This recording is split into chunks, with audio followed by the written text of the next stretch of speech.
Welcome back to the Late for Load In podcast. I'm Chris. I'm here with my co-host Josh, and on this week's episode, we have none other than Mr. Mike Stringer of Spiritbox, and it is I just got done editing this episode. I don't know if there's a topic in the entire history of the universe that we didn't cover on this episode. It's pretty extensive, honestly. It was freaking awesome, and I didn't know Mike beforehand, but now I feel like we're best friends. Yeah, Mike is like one of the easiest humans in the world to talk to. I mentioned on this episode that I feel like I have a relationship with Mike and Courtney. One of those things where it's like you spend a lot of time with somebody, then you don't see them for months or years on end, and then when you finally do see them again, it's like no time has passed at all, even though all the time has passed. I feel like I have one of those connections with Mike and Courtney. It's fucking awesome, and they've both been a really, really solid friends over the years, and it's been really cool to watch them have this massive impact on the heavy music world over the past handful of years. I don't know. It's just been super, super cool and inspiring to watch, and honestly, it couldn't have happened to two of the better people that I've ever met in my life, for sure. It's amazing to hear the journey and then go through, hearing her Iwabo story, then going through, all the way through the Grammys and then the second Grammy. And then it's just like, man, what's next? What's next? And it feels like the sky's the limit for them. Yeah, totally.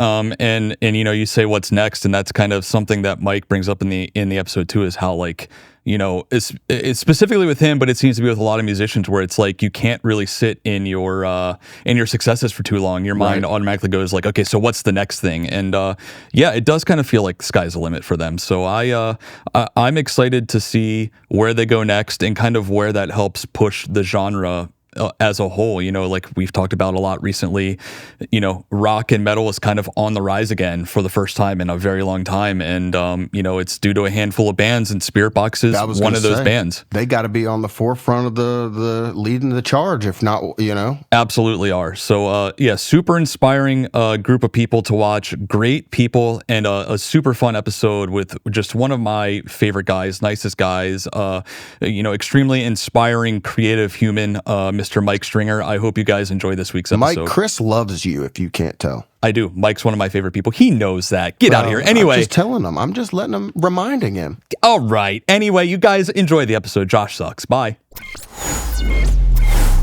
This episode of Late for Load-In is brought to you by Rockabilia.com, your go-to destination for 100% official band merchandise. No bootlegs, no cheap knockoffs, just authentic gear straight from the bands you love. From metal and punk to classic rock and beyond, Rockabilia has over 500,000 items in stock. T-shirts, hoodies, hats, patches, and even rare, hard-to-find collectibles. If you're looking for something exclusive, Rockabilia drops brand new limited edition merch every month. So if you see something you like, grab it before it's gone. And in fact, we just placed an order for some new merch ourselves. I picked up a very, very cool Linkin Park Meteora hoodie. Josh, did you grab something? Yeah, I grabbed a couple things. I got a super limited Eminem tour shirt, and then what you mentioned not missing out. I saw a Meatloaf tour shirt from 2005 that I really, really wanted. Unfortunately, I didn't have my size, so I missed out on that one. Well, there you have it. Don't wait. Our friends at Rockabilia are hooking up Late for Load-In listeners with 10% off when you use code LOAD at checkout. So if your band tee collection needs a refresh and you want to support the artists who make the music we love, hit up rockabilia.com, load up your cart, and drop in code LOAD, LOAD, for that sweet discount. Now let's roll today's show.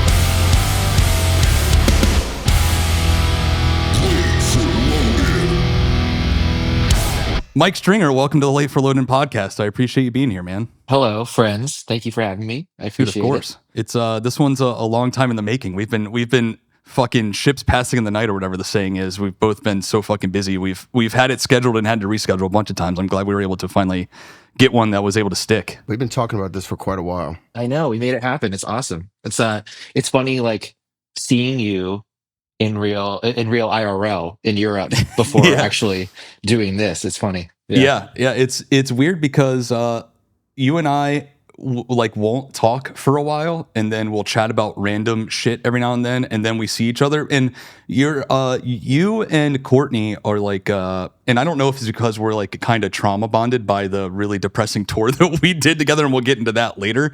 It wasn't depressing at all. Best time of my life.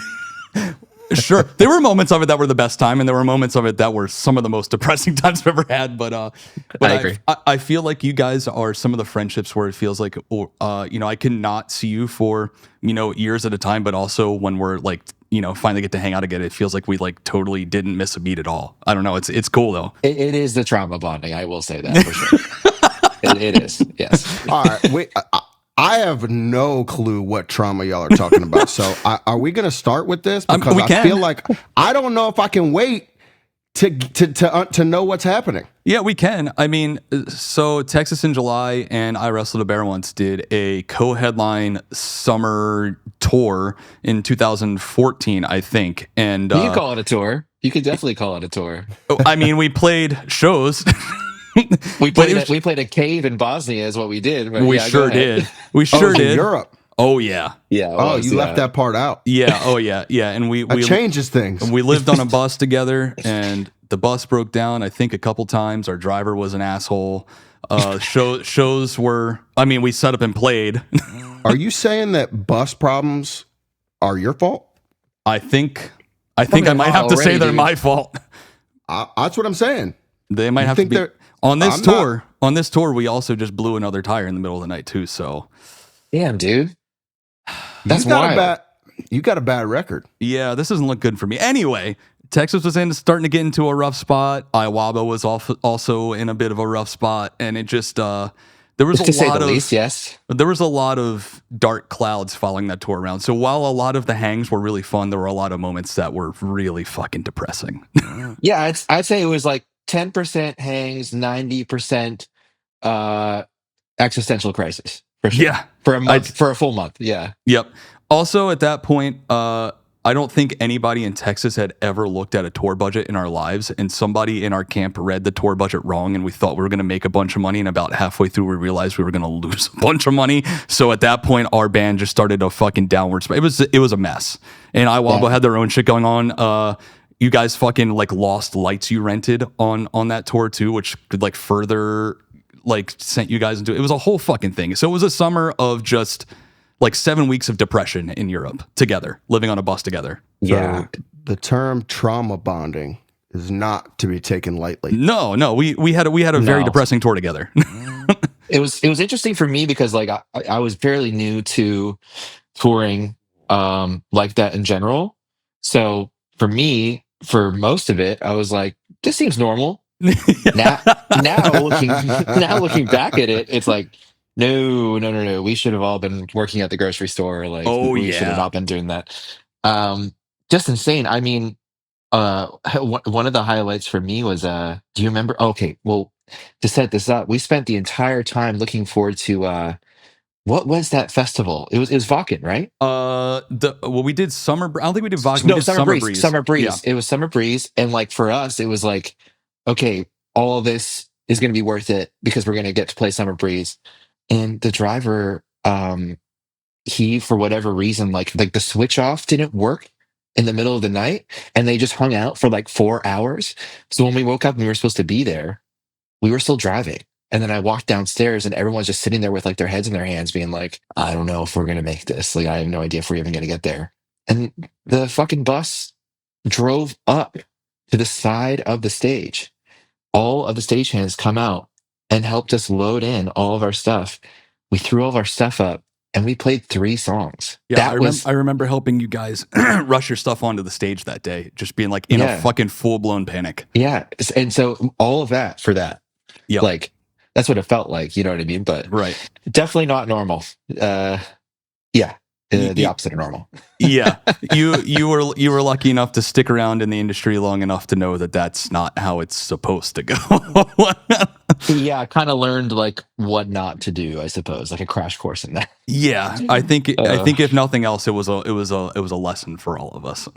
So it wasn't the lesson; it was the friends that we made along the way. Oh, what yeah, you know it. You know it. You know what's crazy about that though? Some of the best relationships come from those type of scenarios and those type of experiences, because you realize that if you can get through that together, then Yeah, I mean, experiencing almost dying in Russia definitely pulled us together a little closer, I Yeah, think. yeah, we did that too. We did that too. Yeah, Yep. there's too Man. much shit to count, and honestly, it's weird. I don't know if you guys have this, but I experienced this thing where it's like I have like the before times and I have the now, and it's especially the before times before 2020, and then everything like Mm-hmm. before then, especially, it's like very much a blur. Feels like a different lifetime, Yep. and then now it feels like entered into a new, you know, like Dimension. dimension, pretty much. Yeah, Yeah, yeah, yeah, exactly. exactly. Yeah. So it's interesting to think about. Yeah, I just there's definitely before I try to,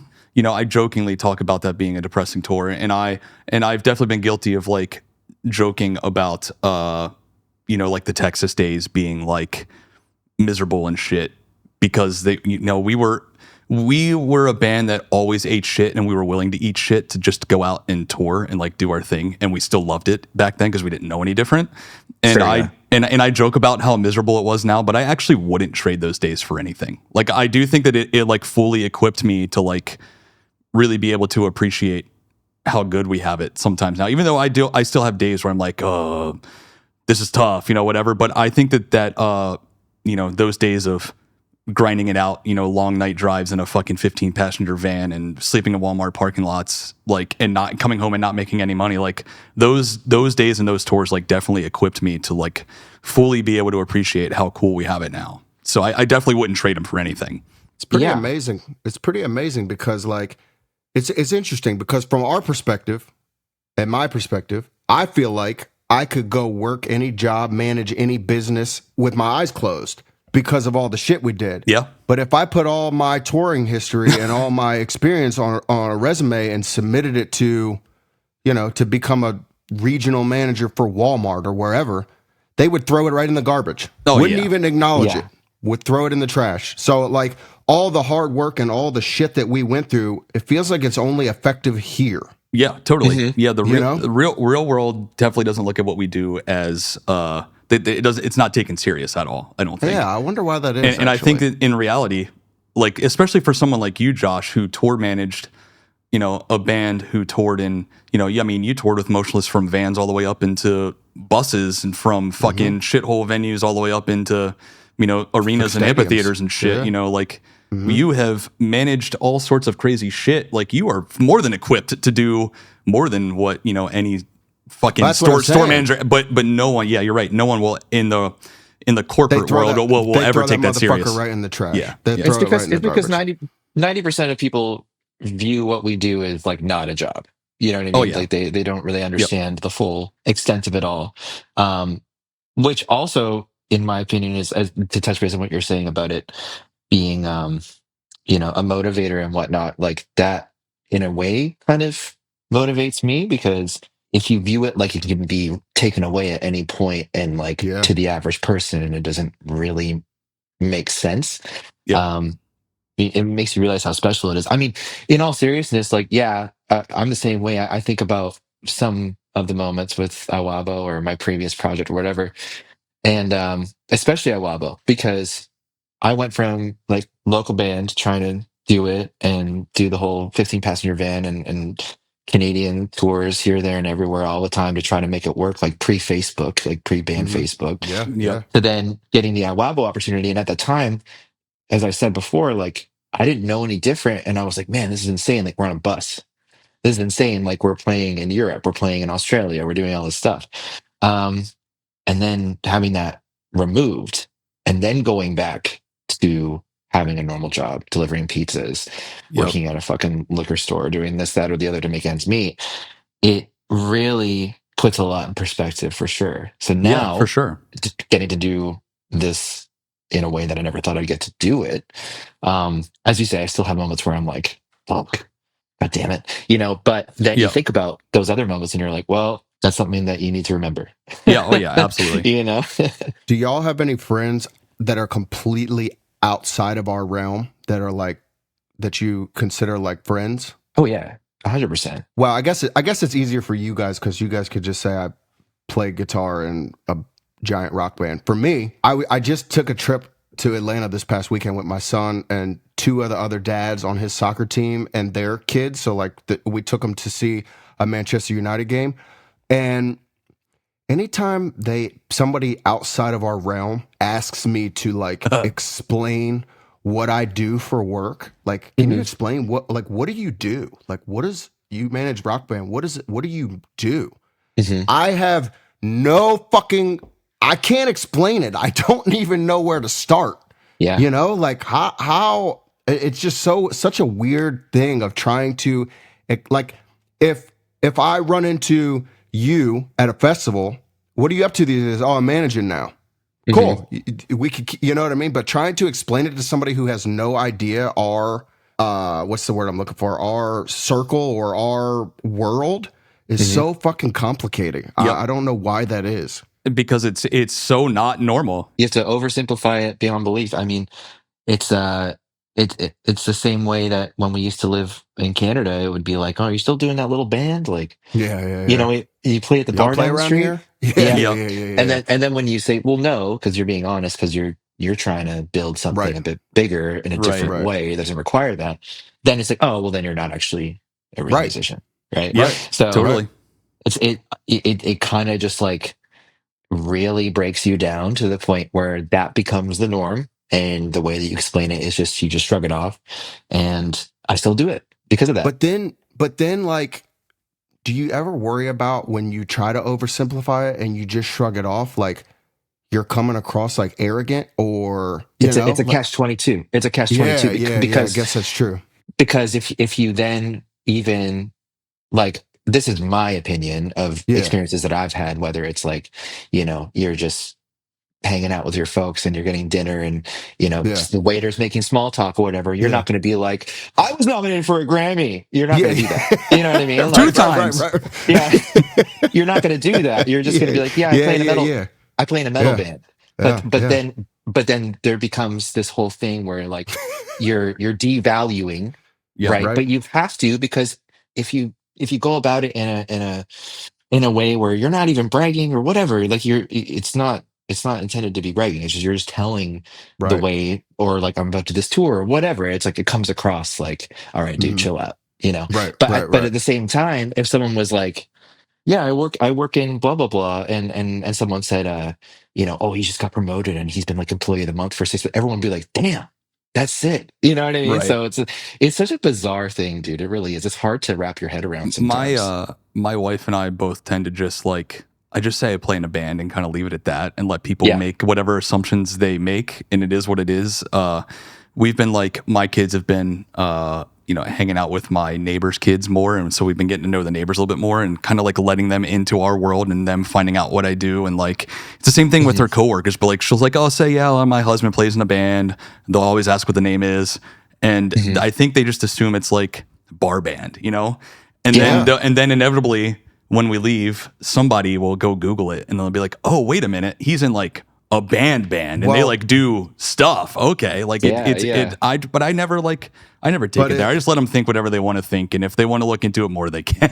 I don't know. Because Exactly. the truth of the matter is, though, that the majority of normal people's association with band and adults are bar bands, or, you know, the local cover band that you go to the bar and see regularly, you know. The thing that I always try to remember too is, if you were to, and like I've said this I've said this often, but it's kind of a really good way of thinking about it, as you just said, normal people, you know. I If hate you saying went, it like that because I don't want to be a dick, but no, well, you know, people outside of music, you know what I mean? People outside of this yeah. line of work, right? Right.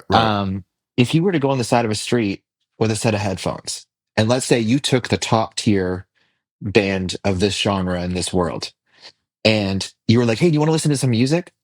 And they're like, sure. And you put the headphones on them. The first thing that 99% of people would do, of just like people on the street, they would start laughing. Yeah. And they'd think, what the hell is this? Mm-hmm. You know Probably. what I mean? Like, Yeah. so true. that's kind of how I look at it. It's like, I'm not That's going to true. go into detail and, like, you know, have this person have this reaction and give them that. I'm just going to tell them that I'm playing a metal band. But on the Right. flip side, the ultimate is when, like, for instance, when I was in Europe and I got a haircut, guy was talking to me and he was like, you know, he's like, do my hair. He's like, what do you do? And I was like, I play in a band. And, like, you know, he's like, oh, what's it called? You know, Spiritbox. Proceeds to put on my band on, but puts on one song on repeat for the entire. Oh, Jesus Christ, dude. It was the best. I was like, I can't wait to tell everyone about this. This is the funniest thing. He's just chatting to me normally, and like literally after the second time, I was like, I think you got your thing on repeat, dude. He was like, so what are you doing tomorrow? This is the best. That's So, incredible. yeah, it's funny.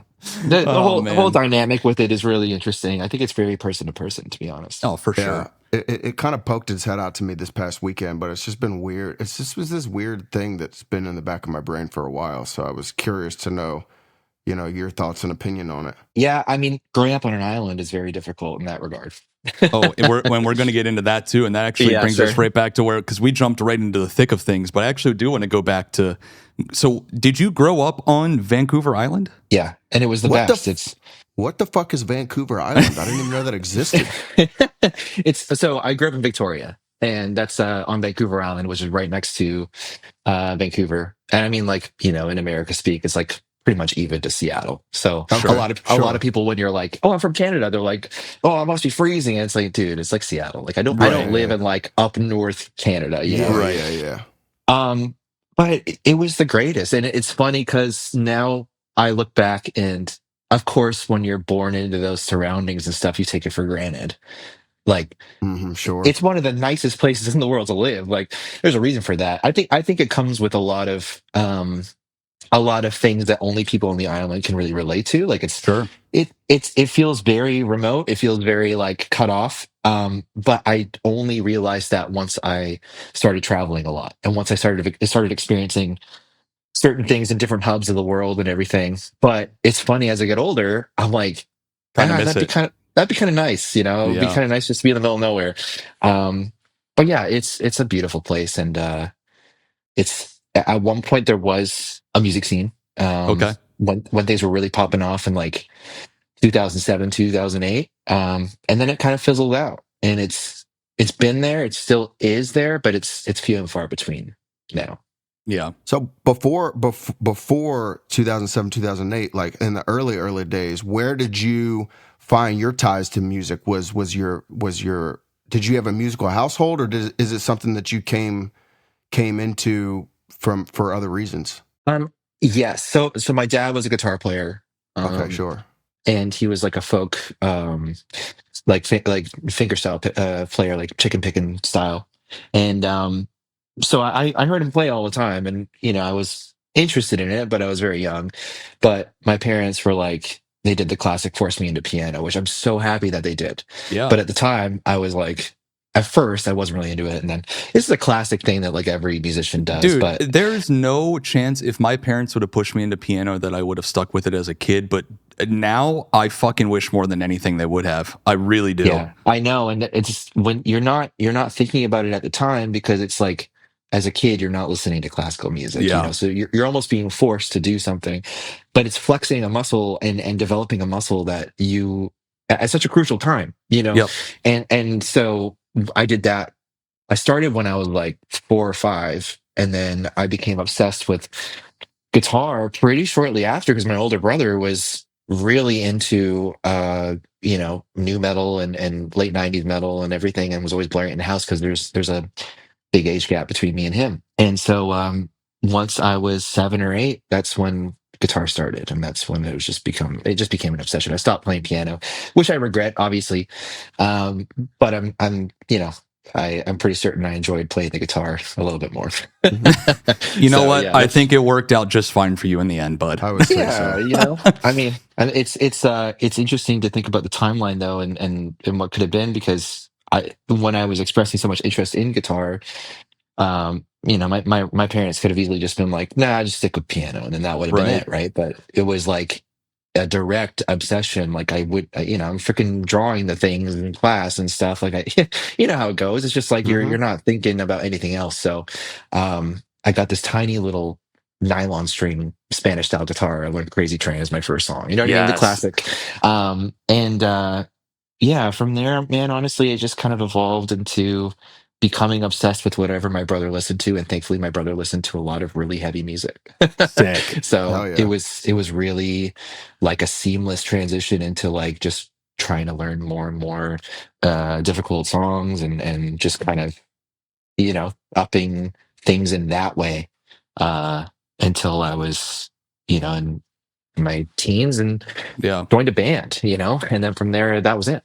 That's cool that you had an older brother that got you into that stuff. Like Josh, I mean, realistically, Josh was kind of like that guy for me because I grew up an only child until I was fucking 21 years old. And my dad did get me into like, at that point, my only influences came from my parents. So it was like 80s pop and like 80s hair metal with my mom. And then it was like Metallica with my dad, And so it's like I got into Metallica, but then when I met Josh and the guys that we ended up being in our first band together with, that's where I started to find all the heavier shit. So it's cool that you had someone in your house that was able to do that for you. I want to set the record straight that I was Chris's musical influence, not his personality influence. That's you're only responsible for a little. I'm only responsible. That's for a fair distinction to make, and I won't fault you for that. That's fine. All right, good. But does your brother? Hold on. I'm curious. I want to know if your brother listens to Sirius XM Turbo. So because that does that exist in Canada though? So that's the thing. It's like satellite radio is obviously like, it's available in Canada. I don't know anyone in Victoria that listens to it. Sure. It's like a very weird thing. But he listens to most of the bands that are like played on that station. I know that for a fact. It's the fucking that channel's the best, dude. Yeah, dude. It's insane that like, more people up there don't really listen to it, but satellite radio is like a different. I don't know. People still listen to the terrestrial radio up there all the time. Like it's like a normal thing. I feel like satellite radio, like specifically Sirius and stuff, is like it's very cultural to America for some reason. I agree. I didn't know that. I probably should have known that, but I didn't. You should, because you manage bands, but we won't go there. You got artists that they play, and you don't even fucking know that. We don't need to talk about that. I just was acknowledge that the whole purpose of this was to acknowledge Turbo. Okay, whatever. Moving on. Moving on. Yeah, you got to put that plug in there for sure. my son now will be in the backyard kicking his soccer ball, practicing and whatnot, listening to Limp Bizkit and shit because of XM Turbo. My wife's like, "Are you sure he should be listening to that with all the cuss words?" I'm like, "Yeah, fuck it." You turned out fine-ish. He'll be okay. Yeah, he'll be fine. I mean, Chocolate Starfish was like one of my gateway albums. So where I went to elementary, middle school in Baltimore County, both Josh and I did, and I I was so into Limp Bizkit around that time that all of the kids in my middle school called me Young Fred Durst. Holy shit! That was my shit. That's insane. I surely should not have been listening to it as much as I was at that age, but that was my shit. So if I turned out okay adjacent, your son will be fine. Your son will be fine. Everything's fine. And so what is, being that you grew up on the island, like what is the population on the island? Is it a ton of fucking people? Is it small population? Like what was it like going to school there? Was music like being into heavy music, was that considered cool in your school, or did it make you kind of like weird? Because where I went to high school, being into the music I was into made me a loser. Like it was all rednecks and it was all country music, and the fact that I was like wearing black band shirts and tight jeans and had long hair to school, like I got picked on for that shit. What was it like for you going to school on a island and being a metalhead? I had a bit of that. I mean, luckily I had a few friends that were like, they got it. They were into the heavier stuff. The island is quite large. It's not a small place by any means. I mean, our graduating class wasn't. Yeah, it's pretty significant. It would take you a long time to go from the bottom to the top of it. Like, got it. It'd be a hefty drive. But when I was, I was in the same boat, dude. Like for the first little bit in high school, like I definitely felt like a little bit of an outcast in that way. You know what I mean? Starting to wear like the skinnier pants and all that shit. It's the same thing that we all go through. But then when I found people within guitar class, because guitar was a course that you could take in high school, and once I got in there and I started linking up with these people that were like wearing tighter pants than me and youth water shirts with like obscure band names on them and like bullet belts and shit, I was like, oh, like okay, these are my these people. guys get it, yeah. And funny enough, those guys were the ones that kind of formed the trajectory of going off from the being like, I was like grade 9 at the time, so I was like 14 or something like that. Going from being obsessed with like Pantera and Hmm. Metallica and all that stuff to then being introduced to like Protest the Hero and like what was happening with like Alexa on Fire at the time in Canada and Under Oath, and then from there like the Dillinger Escape Plan, the whole entire thing, just kind of going down that trajectory because these kids got it, and they actually, funny enough, like they took pity on me because I they could clearly see I was like obsessed with guitar and I was trying to figure Right. it all out, and I was younger than them, and they were nice enough to be like, "Do you want to come like jam with us?" They had just done this thing where I thought it was the coolest thing. They had this thing at our school called Live at Lunch, and these kids, ballsy enough, at lunch in front of the whole entire school, they had like a, I hate the term, but like at the time, like I don't know how else you call it, like a screamo band. Like it's like peak Sure. Yep. 2000, peak 2000, like six. You know what I mean? Like Yep. 2007 times, and they played that shit in front of the whole entire school, which is That like takes balls of steel. it really does, and I thought it was insane. And it was a pivotal moment for me because I was like, damn, like you can like be accepted for doing this. Like I'm not Yep. seeing anyone like get up and leave. People are clapping, Yep.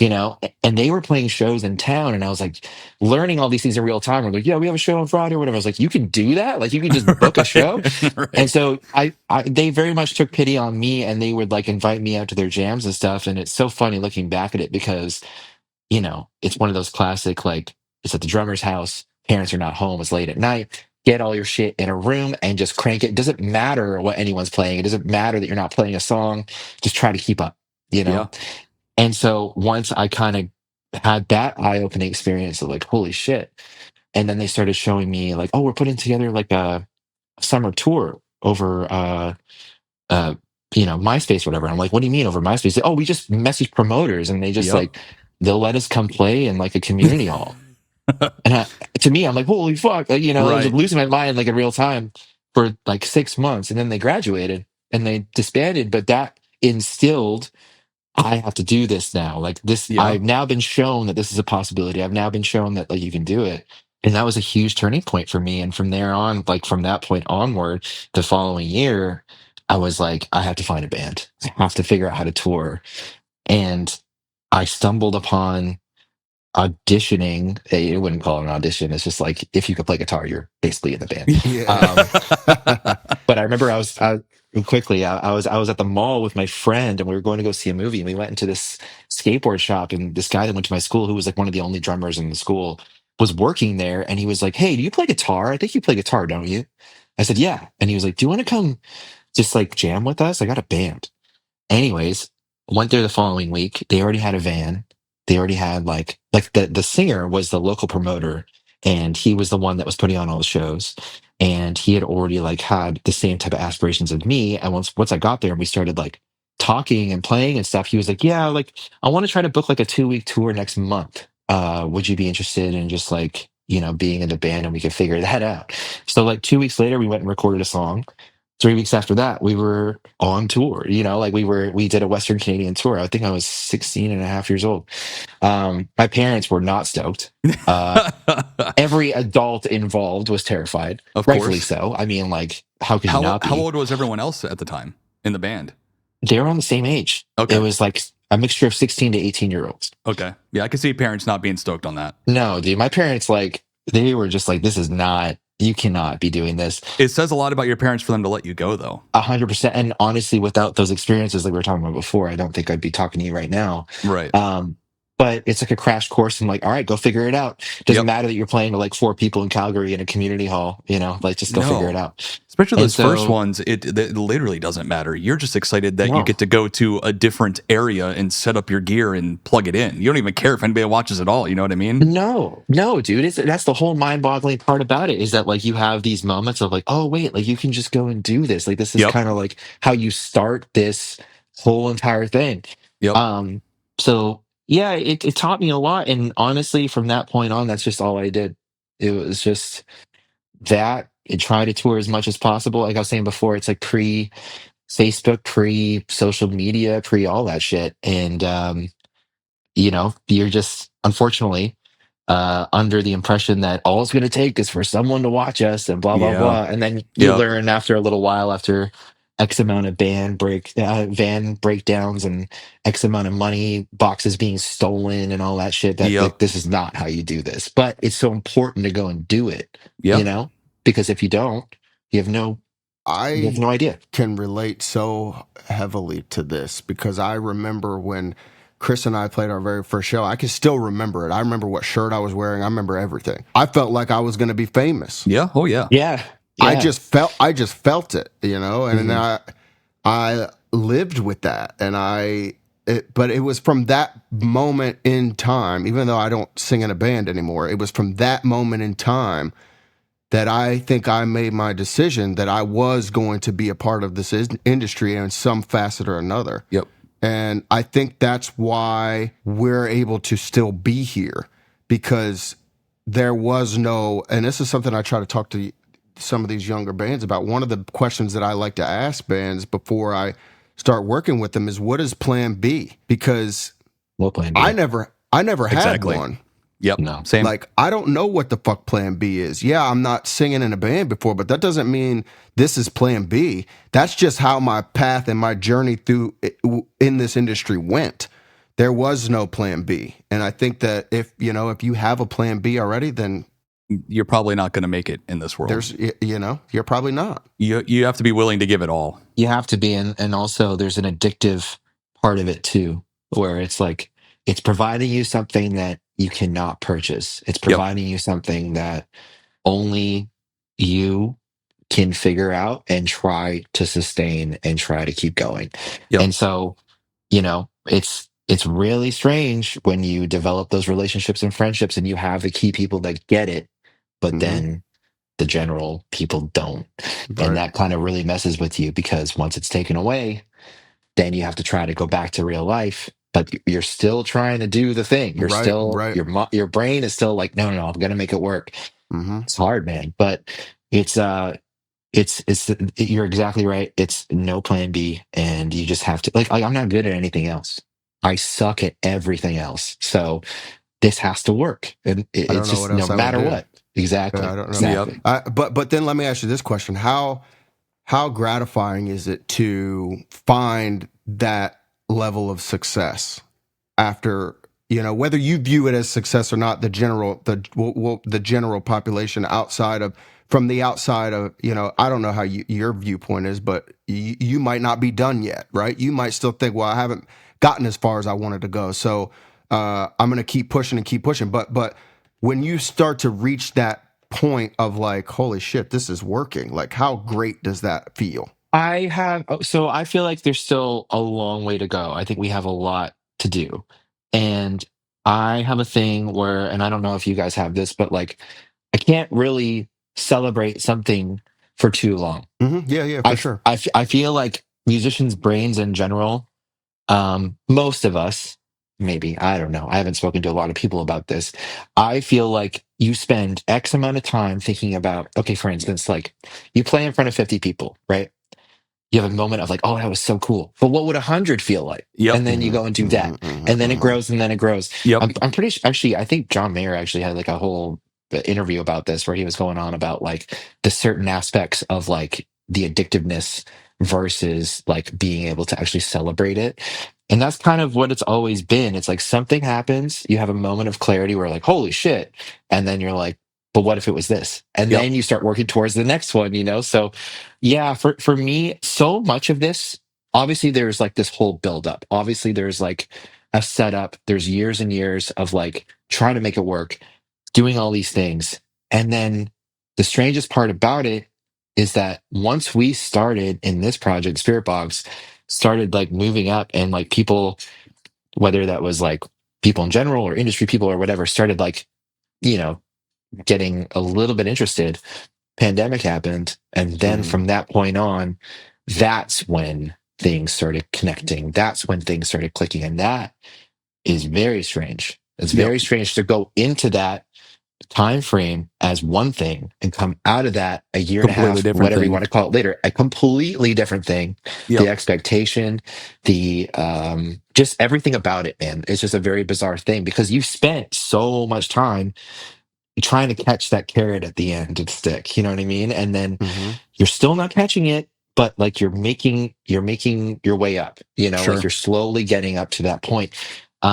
We still haven't caught that carrot, obviously, but at the same time, it's just strange to have one thing for like a decade plus, and then when you can't go and do that one thing, that's when everyone has decided this is sick, this is so cool, and Right. you're like, well, fuck, I guess Mm-hmm. we'll figure this out when we can. I don't Right. know. And then you just keep doing the thing that you, because we were like an online band.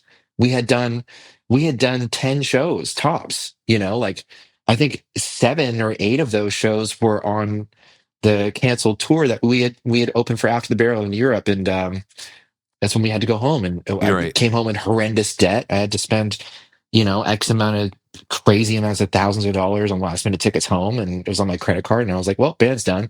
And then all of a sudden it's like, people are excited, you know, and you're like, oh shit, okay, well, now what? And then you just kind of Right. you're reacting at that point. You're not planning, you're reacting, and Right. that's all we could do. And Yep.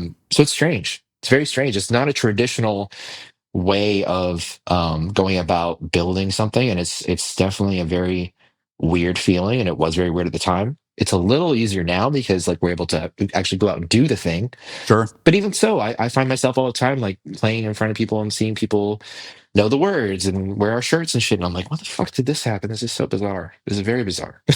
Yeah. It's just Yeah, for strange, you know. sure. So going back again, was that band that you did that tour with, was that Fallen Archaea? Or was that already that band? Yeah, so that was my project with my friends when I was a teenager. We did that for about 4.5 years, and ironically, Chris, we played our best show with you, and that's when we met, which is And that, and insane I, to think and about. I still remember that to this day. And I Yeah. Josh, I'm not shitting you. So that tour that we met on was supposed to be uh August Burns Red, Set Your Goals. It was supposed to be Born of Osiris. They couldn't get into Canada, so the whole tour ended up being August Burns Red, Set Your Goals, Texas in July.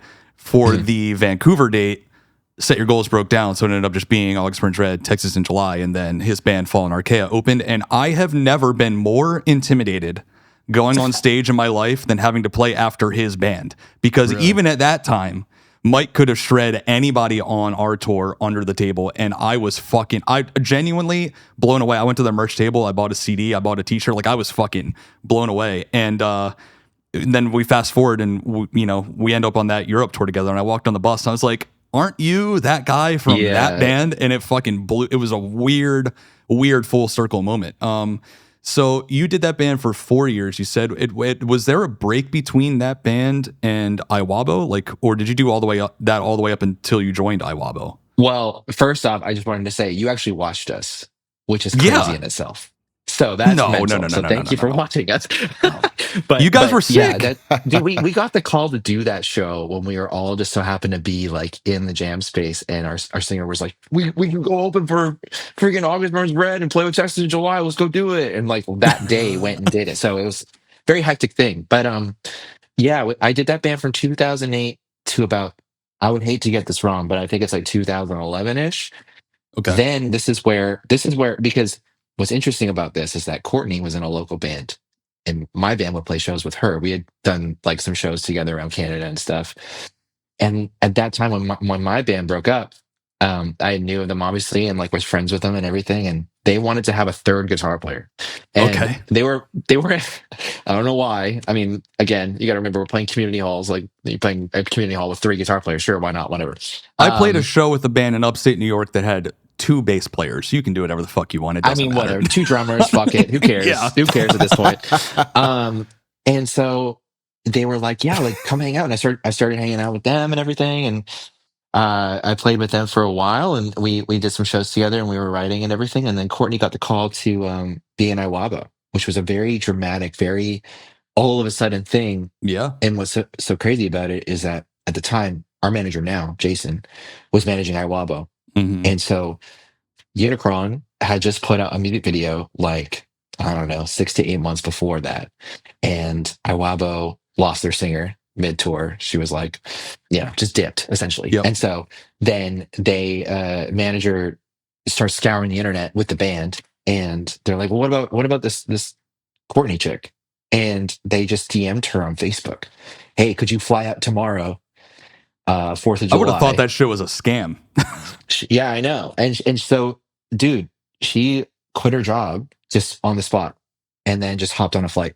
It was just insane. So a lot of people don't know about that whole entire situation because the band put out a press release once Courtney came in being like, don't worry, guys, like our good friend Courtney is going to come save the Right. day, come hang out and stuff, setting this expectation that like Courtney is going to not only know all the words, know all the songs, has known the band, never met them. You know what I Right. mean? Like, Right. so all these people came out instead of it with like a supportive feel, being like, oh, we got to like go watch them and stuff like that. They were coming out with a judgy feel. Oh yeah. And Oh. the other problem with it was that, like, you know, do you remember back in the day when bands would put out fake torrents of No. like, so there was like there was a thing at one point where like if a band would leak their record about 15 seconds in, you put the song on or whatever, and then like a bunch of monkey noises would just come on. Like you're basically getting rickrolled by the Sure. band because Right. So I remember that Courtney like got everything because she was a fan of the band. She loved Iwabo. She loved Krista. She loved everything about it. But like Right. obviously doesn't know all the words. I mean, like Sure. it's kind of Yeah. It's all they one were of those like, you things. know, Iwabo's pretty hectic. That's an undertaking to learn all of That's that a tall shit. order. Yeah. That's a tall order, right? Yeah. And so she downloads all this shit because like she gets a set list and she goes on the flight. She starts listening to it and fucking 15 seconds on in, there's just monkey noises and fart sounds and shit. And she's like, what the fuck? What am I supposed to do with this? You know what I mean? Like, how am I supposed to learn this?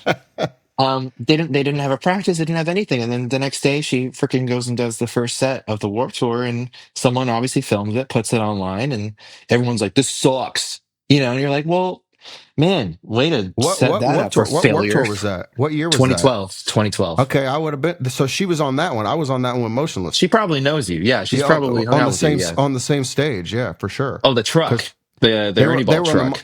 They were on Ernie Ball. Oh, Yeah, we you were know- on Monster that year. Yeah, you were on a stage. They were on a truck. On They a were on truck, a thing that okay. just Yeah. pulled it out. And Yeah. We did Ernie Yeah. Ball in 2011. So I know it sucks ass. That's Yeah, it's crazy. Pushing Hey, gear it's- every day through fucking it's Yeah. awful. I never did it. But you know, the way she described it when I went and saw her perform in Seattle and stuff, I was like, damn, like bands are really playing on this thing with like these tiny little PA speakers and shit. You know, it's like it's cool as hell. Don't get me wrong, but like at the same time, it's like a whole summer of this would be insane. Yeah, it's Oh, crazy. yeah. And for it to happen in the way that it did, where it was like you receive a message, you take a phone call, you quit your job, you hop on a flight, and then you're just gone. I don't know a lot of people that would do that. I don't know a lot of people that would just like get up and do that. So we, you know, we Not many. all, not many. And so we were all like, yeah, like you got to go do what you got to do. You got to, Yeah. this is your thing. This is your moment. This is your Yeah, opportunity. totally. Whatever happened after the fact, it didn't matter because like Courtney literally wrote at her work, but they had like this wall of like goals or whatever. And like she had written on that wall like 6 months before, like, I want to go and play Warped Tour. That's a goal of mine. That's crazy.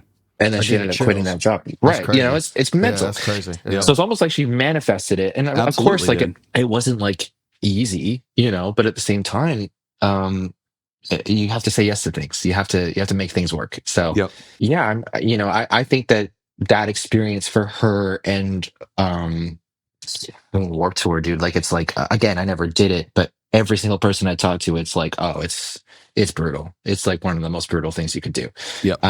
That was her first tour, really. I mean, we had done my old band and her band had done like shows like routing shows and like weird things like that in like community halls, but to actually go into America and play like that's a huge deal. That's a big deal, absolutely. especially being from the island. That's not a thing that most bands get to do, or most musicians get to go and do, because it's just full of shit that you have to deal with and all this other stuff, and visas and whatnot. So yeah, that was a crazy time. And getting to be along for that ride and visiting her and getting to like learn about it and see how the day-to-days were. Like I would go and hang out for like X amount of days on each tour or whatever, and just to get to be around other bands that I knew, bands like Oceano and stuff like that. Like they toured together all the time. Within the Ruins, all those bands. Like it didn't matter. Like now I look back and I'm like, okay, like obviously those were difficult tours. that's not an easy tour to like, try to make work. But at the time, it didn't matter because I was getting to see a higher way of doing things day to day and learn that, and then when I joined, it was kind of interesting because like I got to my first tour was like a fully sold out tour that they were opening. That was an insane experience. And I was like, oh, is it gonna be like this every time? No, it definitely was not like that every time. Yeah. But it's just stuff that I would have never have thought I'd get to accomplish and like get to actually experience.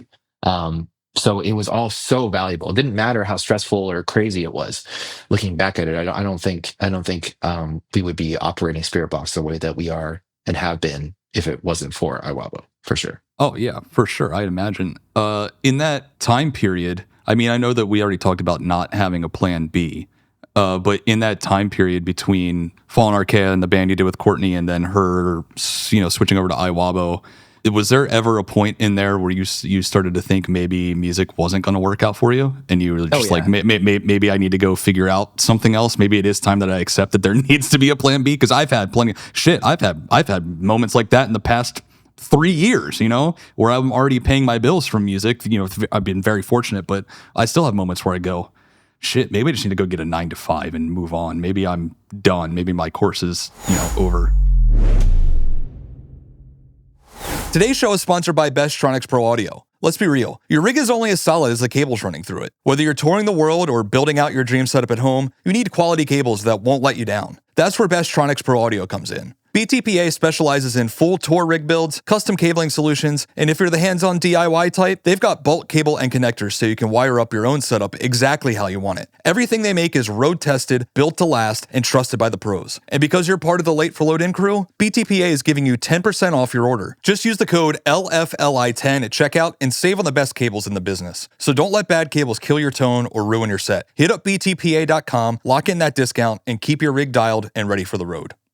Attention musicians and aspiring music industry folks. For nearly 2 decades, Launch Music Conference and Festival has been gathering thousands of musicians, industry professionals, and music fans together for a weekend of learning and playing together. Launch focuses on industry education by day and live music by night, with over 100 acts over 3 nights and 2 days of educational panels and networking with some of the most learned, approachable, influential, and aspiring industry pros. Get to Launch and launch your career to new heights. Party with the most fun people in the world and see tons of bands across all genres. Take part in Launch in Dallas, Texas, October 2nd through 5th, 2025, or Launch in Lancaster, Pennsylvania, April 23rd through 26th, 2026. Submit to perform, register for the weekend, or get music passes and tickets now at launchmusicconference.com. We all know that music isn't just sound. It's connection. It's healing. It's everything when you're feeling lost. That's why Late for Load-In is partnering with Heart Support, the nonprofit founded by Jay Klurs of August Burns Red, to bring real, free peer support straight to you. Are you feeling down and need someone to talk to? Just text Late for Load-In to 1-512-647-2871 and get connected with someone who understands. Someone who gets how music pulls us through the hardest times. It's totally free, totally judgment-free, and 100% about supporting you through the music we love. And if you're in a good place right now, you can be part of healing the scene. Heart Support is looking for volunteer repliers, fans like you who want to help others through the power of music. You'll be trained to support fellow fans who are struggling and join a community built on connection, mental health, and the music that keeps us going. And again, if you need support, text Late for Load-In to the number 1-512-647-2871. If you want to be support, sign up at heartsupport.com/volunteer. Together, we're making this scene stronger. Today's episode is brought to you by you, our incredible listeners and patrons over at patreon.com/LFLIpod. By joining, you'll get early access to episodes, exclusive monthly giveaways featuring rare memorabilia from Josh and I's time on the road, and access to our patron-only music review and reaction live streams. But that's not all. You'll also get into the Late for Load-In Road Crew Discord, where you can connect with fellow fans, submit guest requests, and drop your questions for the show. The best part? It's just $1 a month. If you love what we're doing and want to help keep the show rolling, head over to patreon.com/LFLIpod and join the road crew today. Now, back to the show. It's hard because for me at that time, the mentality was get whatever job you can. Sure. And then just move on from said job and go on tour and then find a new job and then do the same thing. If I was to write out every like normal job I've had, I would probably be 20 plus. My friends from back home bug me about it, but like, you worked everywhere. Like, you worked at every grocery store, every pizza shop, every, like, I worked at a gift shop at an airport once. Damn. Like, Dang. Literally insane. everything. Well, yeah, because it was like, I'm still trying to do this. I need to make money. Like, I ain't shit. No one's paying me to do X, Y, or Z. Right. I need to go make money. And so that's what I did. I worked every fucking job possible. And I've had jobs for like 2 days. You know what I mean? I've had a job. Right. I had a job for like 4 hours once, because I talked about this before, but like, I walked into a hotel for like a front desk clerk job, and then they started making me clean rooms, and I just like left. Nope. I was like, no, I'm not doing that. Well, you got me beat. I told a story on here once where, so I worked at Hot Topic 4 years as a manager, because it was the only job that would let me leave for tour. Like, they encouraged it. And I came back from a tour with my local band. So the store that I worked at closed while I was on tour with my local band. I was going to the new store they relocated me to, talking to the store manager there. As I walked out, I got the call to fill in for Texas in July, and I turned back around and went back in the store and said, thanks, I'm putting in my 2 weeks right now. But I still worked there for 2 weeks after that. But you've got me beat. 4 hours is a pretty impressive record. Yeah, I mean, it's not like I got paid for it. You know what Sure, I mean? Like, but it's still pretty impressive. That makes it even more impressive. Like, I don't care about the money. Fuck you guys, I'm out of here. yeah, pretty much. It was a whole thing, but it was a lot of desperation, man, because it's just, again, no plan B. So it's like, I'll have to do whatever I can to make it work. Yeah, for sure. But I think that's the same for so many musicians too, and I think it's actually kind of more rare to find someone that's just kind of like, yeah, I just, never had a job, and like, I've made it work somehow. Andrew. Oh yeah, Andrew. Yeah, Andrew's never had a job in his life. But see, that's awesome. That's so cool. You know what I mean? It's like, I'm not talking down on anyone where that's the situation. No, totally not. It's just rare. It's just very, I very envy Andrew. like yeah, he started For the Fallen Dreams in high school. They got signed basically right out of high school. They started touring right away, and then he left For the Fallen Dreams, and like a couple weeks later ended up in the Ghost Inside. He's just like, it's just been the lucky set of circumstances. I ain't knocking the guy. In fact, I'm very envious of it. Yeah, no doubt, dude. that Changes record is so good, dude. I still listen to that. Andrew's goated. He is. Yeah, he is. He really is. He's a genius. So Iwabo comes to an end.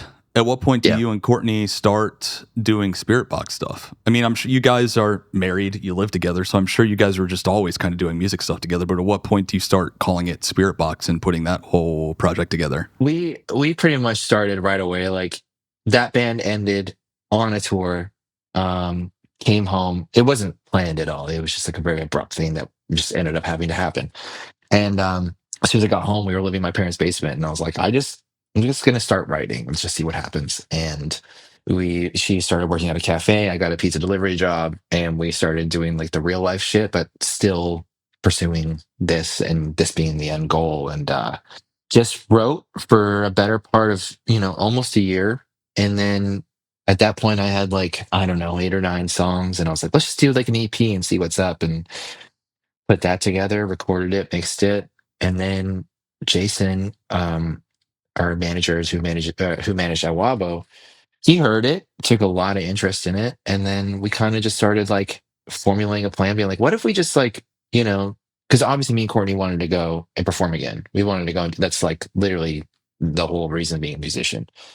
But we were like, we're in our mid to late 20s. Why don't we just try to start building like a listenership and everything online, and a following online, before we go and start doing that aspect of it and see how it goes. And I wanted to rip my hair out. I mean, I was depressed as hell. I was like, this feels so strange. Like, I'm just putting stuff out online and everything. It started becoming more fun when I was like able to like start doing like videos and stuff like that. And it's like more of like a thing that you're looking forward to. Oh, we'll go make a music video. We'll go and writing and recording and videos and everything was just like, that was it. It was like, let's just do that for X amount of time and see where we land. And so, yeah, we were an internet band for like a long time. Like a long, long time. I remember, I mean, obviously because I'm friends with you guys, I was seeing when you guys were dropping songs and stuff. And I remember, you guys dropping stuff quite frequently. And then all of a sudden, I mean, you already brought up that like a lot of it changed during the pandemic time period, but I remember you guys just like dropping stuff. And then all of a sudden it was like, you guys were fucking everywhere. You could tell that it was starting to like really, really, really catch on. Yeah, we did 2 EPs at first. Yep. And then after that, it's when we started being like, well, what if we like really took the same amount of time and money and everything into like certain songs? Right. And what if we record a bunch in like a, you know, in a bunch, and then we just like slowly pushed each single out? You know what I mean? What if we did that? That's what we started doing from like Rule of Nines onward. We put out a song called Rule of Nines, and then we put out a song called Blessed Be right before that Europe tour. And that's when like, you know, we started getting like a bit of like airplay on Sirius XM, and people started really paying attention to that. The music videos, we were lucky enough to have an incredible director work with us on those. And because, you know, as I said before, like I did do videos, but I never said I did like the good ones. You know what I mean? It was really a point. It was really a point of like having to do it because we didn't have the money, and like I was running like a cracked version of Final Cut and just trying to figure it But out. you know what? I think that this is part of the bigger thing that sets you guys apart from a lot of bands, and actually I think explains a lot of why you guys grew so much over the pandemic compared to a lot of other bands, because the fact that you even took on the concept of doing the videos yourself at all at any point, whether you consider them to be the good ones or not, like I don't know many other bands that are fucking doing that. You know what I mean? Like, it's the fact that you took that initiative yourself to push yourself to take on that other side of the band. Like, that's why you guys ended up growing so much over that time. You guys were so much more active and creative about utilizing that COVID downtime and like the earlier, you know, growing part of your band's career to do things like that, where a lot of us just took the pandemic and said, oh, we can't go play shows, I guess I'm not going to do anything. Like, you guys are like, well, I'm just going to keep being active, because like you said, at that point you were just an internet project. Nothing probably felt like it changed for you at that point. You're probably like, I'm just going to keep, you know, business as usual, and it worked in your favor. Honestly, yes, because I feel like we experienced everything in reverse, where we Right. spent so much time online, and then everybody was touring. All these bands were like getting sick tours and doing all this stuff, and I'd watch it from afar, being like, "Fuck, that's all I want to be doing. I just want to be doing that." Right.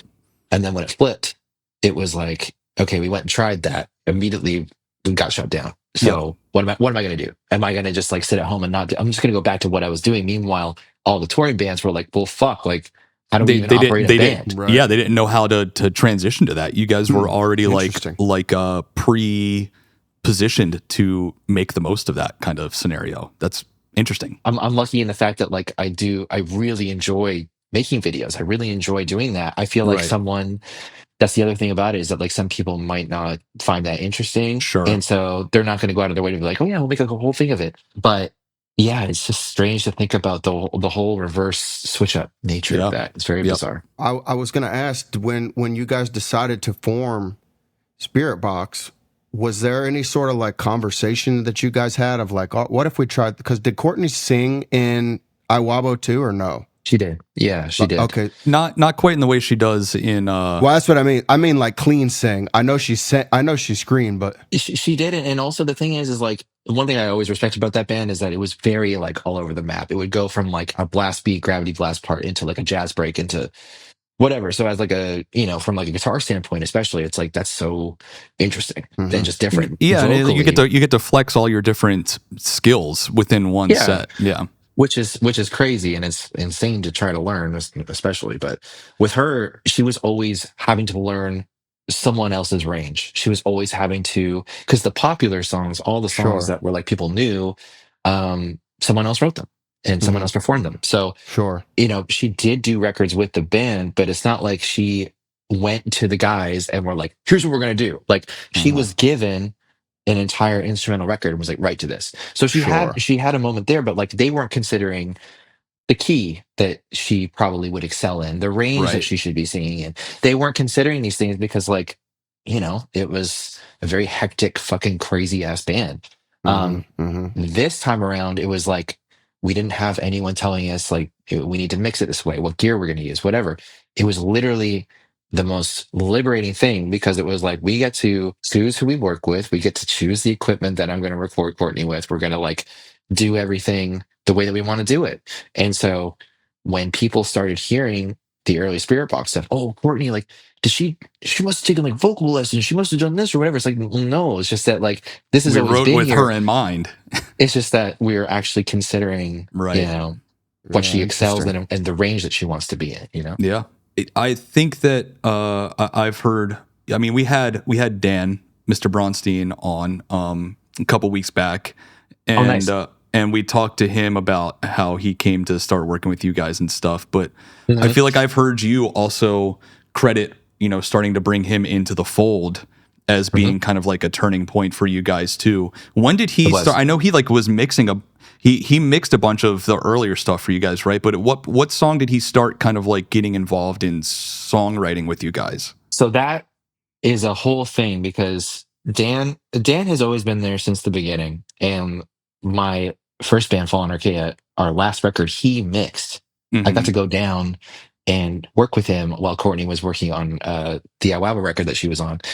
That was an insane experience for me because it was my first time actually recording with a producer. Every other time that I'd recorded, it was like, we got like, 4 hours, go do your part and fucking Right, figure it out. We're gonna right, print whatever it is. Like, I'm not editing shit, that type of thing. right. And so with Dan, it was just I discovered very quickly that me and him like spoke the same musical language. We had the same type of lexicon, like we could sit there and talk about something and I could just describe things and he could pull it up, you know what I mean? Just like things like that. It was just so seamless. And so when it came to like, okay, who's going to work on this stuff? Dan had only been doing pop. I'm sure he mentioned that. He'd only been doing pop and like, Oh yeah. Yeah. you know, genres that are not close to what we're doing. And I was like, dude, I really want you to mix this thing. It's like kind of like we jokingly called it Depressor Act because it was like, Tesseract, but a little bit more, like on yeah, it's stupid. Anyways, it's like a very like genty, like Tesseract type vibe. The first Yep. EP was, and he was like, "Oh, I love it. Like, let's do it." And so he mixed it, and then the second one, like basically what I would do is I would just we hired an engineer to record my guitars, and I did the bass, and then I did the MIDI drums, and then I would record Courtney's vocal, and just really, not fully understanding what I'm doing, but Dan would just make sure you got this in this compressor, and then you're good to go. I'll take care of the rest. Make Yep. sure it's recorded clean, send it over. And that was the nature of the relationship. As soon as Rule of Nine started and the singles that followed, that's when I actually got to sit down with him and actually go through everything with Courtney. And it was just me, Dan, and Courtney, um, really getting into the weeds of like, what can we do to like, structure this? What can we do to emphasize Courtney here? Like, do we need all these layers? Do we need? So it was just those things where like, usually I'm the one having to do that by myself in a basement and deleting everything and redoing everything for no reason. Oh yeah. Dan being that guiding light where he's like, essentially just being like, whatever you did there, keep doing that. Yep. Or, that is fucking amazing, but we can tweak it like this. That made a world of difference. And his knowledge on writing a song, I've learned so much from him. Like Oh he yeah. basically, I used to care about, how many notes. I used to care about all these things. Oh I'd yeah. overthink everything. And Yeah, I then, mean that you're talking fucking Texas in July language right there, dude. yeah, Like exactly. I think that was one of our biggest downfalls is that at some point we stopped caring about the song and it was like, how can we make this harder just for the sake of being harder?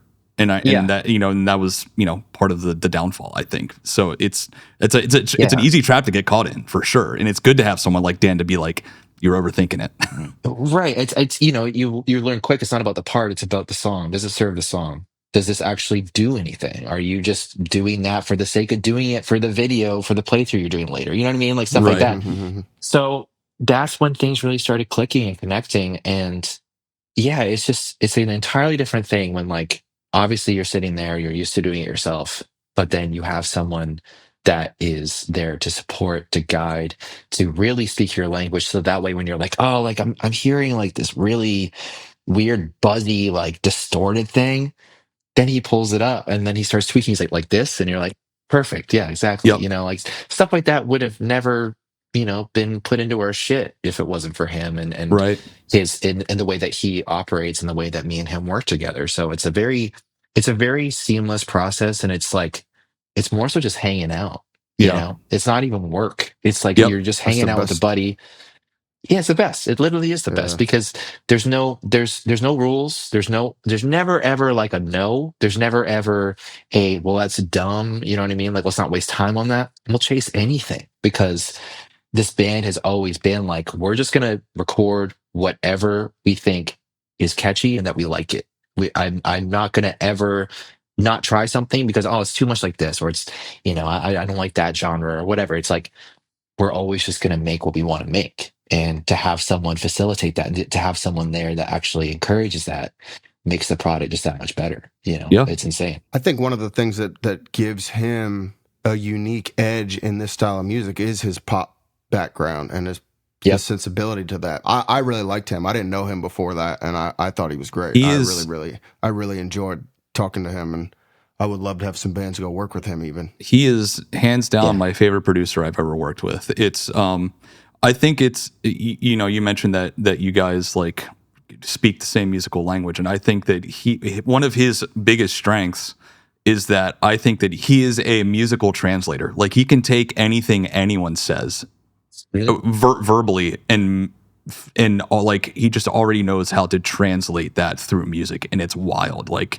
because he got our band immediately right away, and not that we are miles apart from you guys, but different enough, within our world of heavy music. And I feel like as much as he gets your band, like he just as equally gets our band too. And I don't know, he's a very good musical translator, and he's just like the best dude to hang out with. Like I've never had more fun making a record in my entire life. He's the coolest. It's never tense. You know what I mean? Like Never. It's always just a seamless process. And dude, the amount of times that like songs have been birthed by like he just has something pulled up and is just playing a certain pad. Like for instance, like Jaded, like we were trying to just mess around with certain like synth pads and just ethereal sounds and stuff. And he just had this note going in this drone, and then all of a sudden like 2 hours later, like half the song is done. So stuff like that, it's so strange when you think about it, because it's like when you overthink it and you analyze it, it's like when I walked in that day, had he not have had this pulled up, had he not have been like Oh messing yeah. with this, or I hadn't brought this, would we have ended with this? Yep. That fucks with me. That messes with my head, because when you think about all the different possibilities and all the different, like it's almost like you're like both working together to unlock.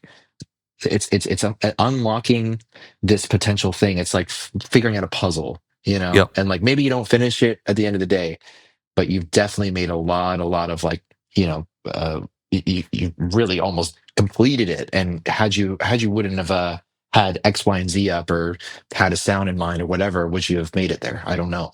It's Right. strange. It's a thing that we've brought up on this a couple times, and I talk to people about it often. But I just like kind of going hand in hand with that is like I always wonder if these artists who put out these like timeless classic records, like the one I point to all the time is Metallica's Black Album. Like the highest selling record of the SoundScan era. It's at like 17 million copies or something like that. Nuts. Did they know when they were making the Black Album that they were making the Black Album? You know what I mean? Like, were they just stoked on what they were doing at the time, or did they know that they were making like the biggest rock and metal album of all time? Like it's Right. I always wonder that, like, do you know in the moment, or can you only see it in hindsight? Because every time I make a record, I'm fucking pumped on it, and to me I think it's going to be the biggest thing because I'm just doing what I like, right? It's always up to the public to determine that, but I always wonder if these like timeless classic records, if they know in the moment, you know what I mean? Yeah, like when Michael Jackson did Thriller, was Exactly. he going in there to write Thriller? Or the same with Bohemian Rhapsody is another one. Like, was he going in there with the intention of it becoming what it is, a timeless classic? Yeah, I mean, a song that transcends time. Damn near everybody of every generation knows. Yep. And will for the rest of eternity. Right. I think that's what separates records and music and whatever you want to call it, but it separates it because those are the ones where it's like it's a genuine thing that the band is just going in there trusting their gut. Sure. And they're just literally being like, we like this, this is, hopefully this speaks to other people. If it ends our career, whatever, this is what we want to do. Versus the band that goes in there being like, we need to have this, we need this specific thing, like that's not gonna work. It's never gonna work. Okay, I have a question for both of y'all, being that you guys are both songwriters and I am not. Do you feel like those type of songs will ever be written again that will have the long-lasting impact like those will have? Like let's go this way. Ozzy, for instance, right? He just passed, and I didn't even realize how, like, I knew obviously Ozzy was Ozzy, right? But I didn't realize how much impact he had, like as far as it spanned, right? Like, will we have another Ozzy? You mean specifically in the rock world or just in music in general? I mean, I think in music in general. I mean, like, we already have a Taylor Swift. And I hate to say it because it's going to piss off any rock and metal purists who listen to this, but like, she's already a bigger cultural icon than Ozzy. She's a bigger cultural icon than Michael Jackson even. She's transcended everybody. So we already have that. In the rock and metal world, like, I don't know. Like, I mean, I would like to think so. And I do think that rock and metal are like, you know, there's been a lot of articles recently talking about how it is outpacing most other genres right now in growth and ticket sales and streaming numbers and stuff. Like, it is on the uptick. So maybe, and maybe, you know, we'll see it here soon in the next couple of years, who that person's going to be, but I don't know. I mean, the genre as a whole is growing, so maybe, but I'm not sure.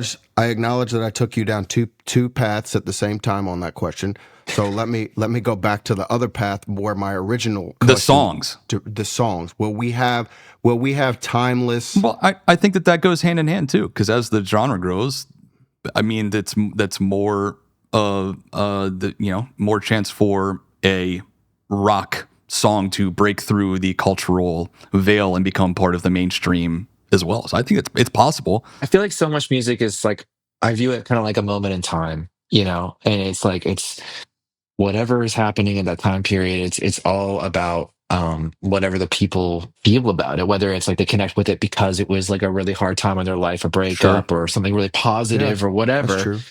But the thing about it is, like, I just think that there's so much more now, and there's just so much more ways that something like that later on down the line can become something within the category that you're speaking on. Like, I feel like now we have these platforms that, like, a random song that was put out that was forgotten about 15 years ago just pops off and it's in the Billboard top 10. You're like, what the fuck is this? Like, you know, like the track that was on Stranger Things. Sure. Master of Puppets? No, not that song. The Running Up the Hill song. Yep. That's a real good one, because that was kind of an obscure one, and it ended up being a big deal because of how big of a cultural moment that show was. Yeah, massive. It's actually funny that you brought that up, because my dad was a huge fan of her growing up, so I knew about her. But then all of a sudden, it's like, all it takes is that one moment, and then the whole entire world's like, oh my god, this song fucking rips, you know, and then it's everywhere and everyone's covering it and everyone's trying to, it's insane. So I think now it's just a different application, it's a different thing that can happen, and it can happen at any point, which is so scary in my opinion. It's kind of insane to think about. Like, you can forget about something completely, wake up one day and you're like, what the fuck? And then all of a sudden it's like everyone knows not only who you are, but they're obsessed with this song or this album or whatever, which is great. It's a positive thing, but it's also just like, it's strange to think that this is now a new era where that wasn't a thing before. I don't think it really had that same type of impact. I wish there was analytical data on that particular song. There probably is somewhere, but I don't there have absolutely is somewhere. I'm curious to know what it was before Stranger Things and what it was obviously after. That lady, and I think I heard that lady owned 100% of that song, so her life probably changed dramatically. Good for her. Yeah, I mean, there has to be art. Someone out there, Billboard probably did an article on that or something, because there for sure was an impact from that. Okay, so talking about songwriting and stuff, like, you guys have been pretty. I mean, you guys are still a somewhat young band in the grand scheme of things, given that, you know, you didn't really get to start touring and stuff until post-pandemic. I mean, you tried to go on a tour, and then, like you said, it got canceled because of COVID. But in that time period, like, you guys have released a shit ton. You've got 2 full lengths, you've got a couple EPs, singles and shit. Like, how the hell, like what helps you stay creative? Because it's hard. It's hard to have that kind of output. I think for me, the drive is just that I view writing kind of like practicing at this point. Sure. Like, if I pick up my guitar and I'm sitting there, I'm not learning like new scales and stuff. I'm not learning new, you know, theory and everything. I did that when I was younger, and I spent a lot of time in my bedroom when I was a kid, like, you know, figuring all that out, ironing all out. I forget all of it. Don't get me wrong. Like, I really need to brush up on it, but when I'm sitting here practicing, it's just in front of my computer and I'm just like coming up with riffs. So it helps to have that type of mentality with it. And I think it also kind of goes hand in hand with the way that the band started and the way that we just kept on making shit, Yeah. because that's where my fulfillment comes from. I love playing for people. I don't like touring. I don't like, the most of the day outside of playing. It's Yep. kind of difficult for me. Um, and I'm with such amazing people. It's not that. It's just that like traveling is kind of getting old for me. But Yeah. I Mm-hmm. love to play. So the way to combat that is just kind of whenever I'm home is just making shit. Yeah. Because for me, that's just kind of what it's always been about this band. It's just it started in my parents' basement just making shit. And when I'm home, I just kind of that's my go-to. It's like how I have fulfillment. Um, and so I just try to write as much as humanly possible. And whatever isn't used for album two, like maybe it will see the light of day. There's a bunch of stuff left over, but also I just really want to always restart. I always want to have, and I don't know if you're like this, Chris, but I feel like I always want to have like a clean slate. I don't want to be like recycling old stuff. Yeah. Um, if something's like not finished, if something's like I got a quarter, like this intro and like a verse that I've always loved, maybe I'll hop on that and try to like finish it out. But if something's fully done and it hasn't been released, I'm always just like, well, there's a reason for that. I don't think anyone needs Right. to hear that. That's gonna go in the old the hard drive or the recycling bin. For sure. But yeah, man. I mean, honestly, it's just I just love to write and I love to record, and that's where I get my fulfillment from. So sometimes I go a long period of time without doing anything, usually like after a tour or something. Other times Yeah. I'm just like ready to go. I cannot write on tour at all. It's just impossible. I'm gonna be I'm too honest with exhausted. you. We brought a bunch of writing gear on this tour because we should be in the thick of writing right now, and Right. it's been really hard to It's hard. find the space, the time, and get in Yeah. the right headspace to do it. It's really tough. Mhm. Really, really, really tough. It is. It sucks. It's like you're always tired. And so you're like, well, I'll do it tomorrow. And then tomorrow Yep. turns into like 3 days or whatever. Yep. But I'm excited because I feel like once that feeling starts to die, that's where you kind of start being like, all right, I think I need to reevaluate here. And Yeah. that hasn't happened yet. So it makes me excited for writing new stuff and getting going on a new record. But I also think it's just kind of being a psychopath and not ever taking breaks and not letting yourself rest. There is something about that too. Yeah, for Was that, sure. So was there a specific moment or song that you guys put out that you were like, all right, this is different and this is trending in a different direction than we're used to? as far as what I could attribute kind of like the early stages of things moving forward and like really gaining traction, it would definitely have to be Holy Roller. And it's not even from the aspect of like the song came out and then people started sharing the video and people started like, really enjoying the song. It's just that type of song for me was kind of like a stepping stone in my career where I was like, dude, I just don't, it's such a bonehead fucking riff. It's like four notes. I just don't know. I don't know. Yep. But I kept on going back to it. I kept on listening to it and we trusted our gut. And that's when I was like, okay, like I think there's something to this. Like, dude, I'm not even kidding. Like, we didn't have like any real like guitar cover videos or anything. People weren't like actively trying to learn our stuff like all that much. The night that we put that song out, it was like there was like 7 kids tagging me Right. in videos, being like, "Doo, doo, doo," you know what I mean? And I'm like, damn, like that's really cool to see. It's really awesome. And it's funny what happens when you just kind of trust your gut and you're like, no, there's something to this. It's like it's got a really good movement. It's got a really good groove. And Yep. so from that point onward, taking that mentality and trying to incorporate it into certain things here and there, a song like Jaded to me was one that I wasn't too sure about, but it like at the time I was like, it's kind of like the Circle With Me thing. It's kind of like metalcore, whatever. But everybody was kind of like, no, no, no, like, our team, like, trust us. We think it's really good. And we put that out and people seem to really enjoy it. And it's always funny because, like, you can never really guess. I'm always so hesitant to be like, this is the one. Because 99% of the time, the Same. moment that I'm like, this is the one, it It's does the the wrong worst. one. Right, right, It's Yep. not the one, right. you Yep. know? So I guess, like, for me, those experiences and putting those songs out, I need to just kind of learn to trust other people and also my gut about certain aspects of it.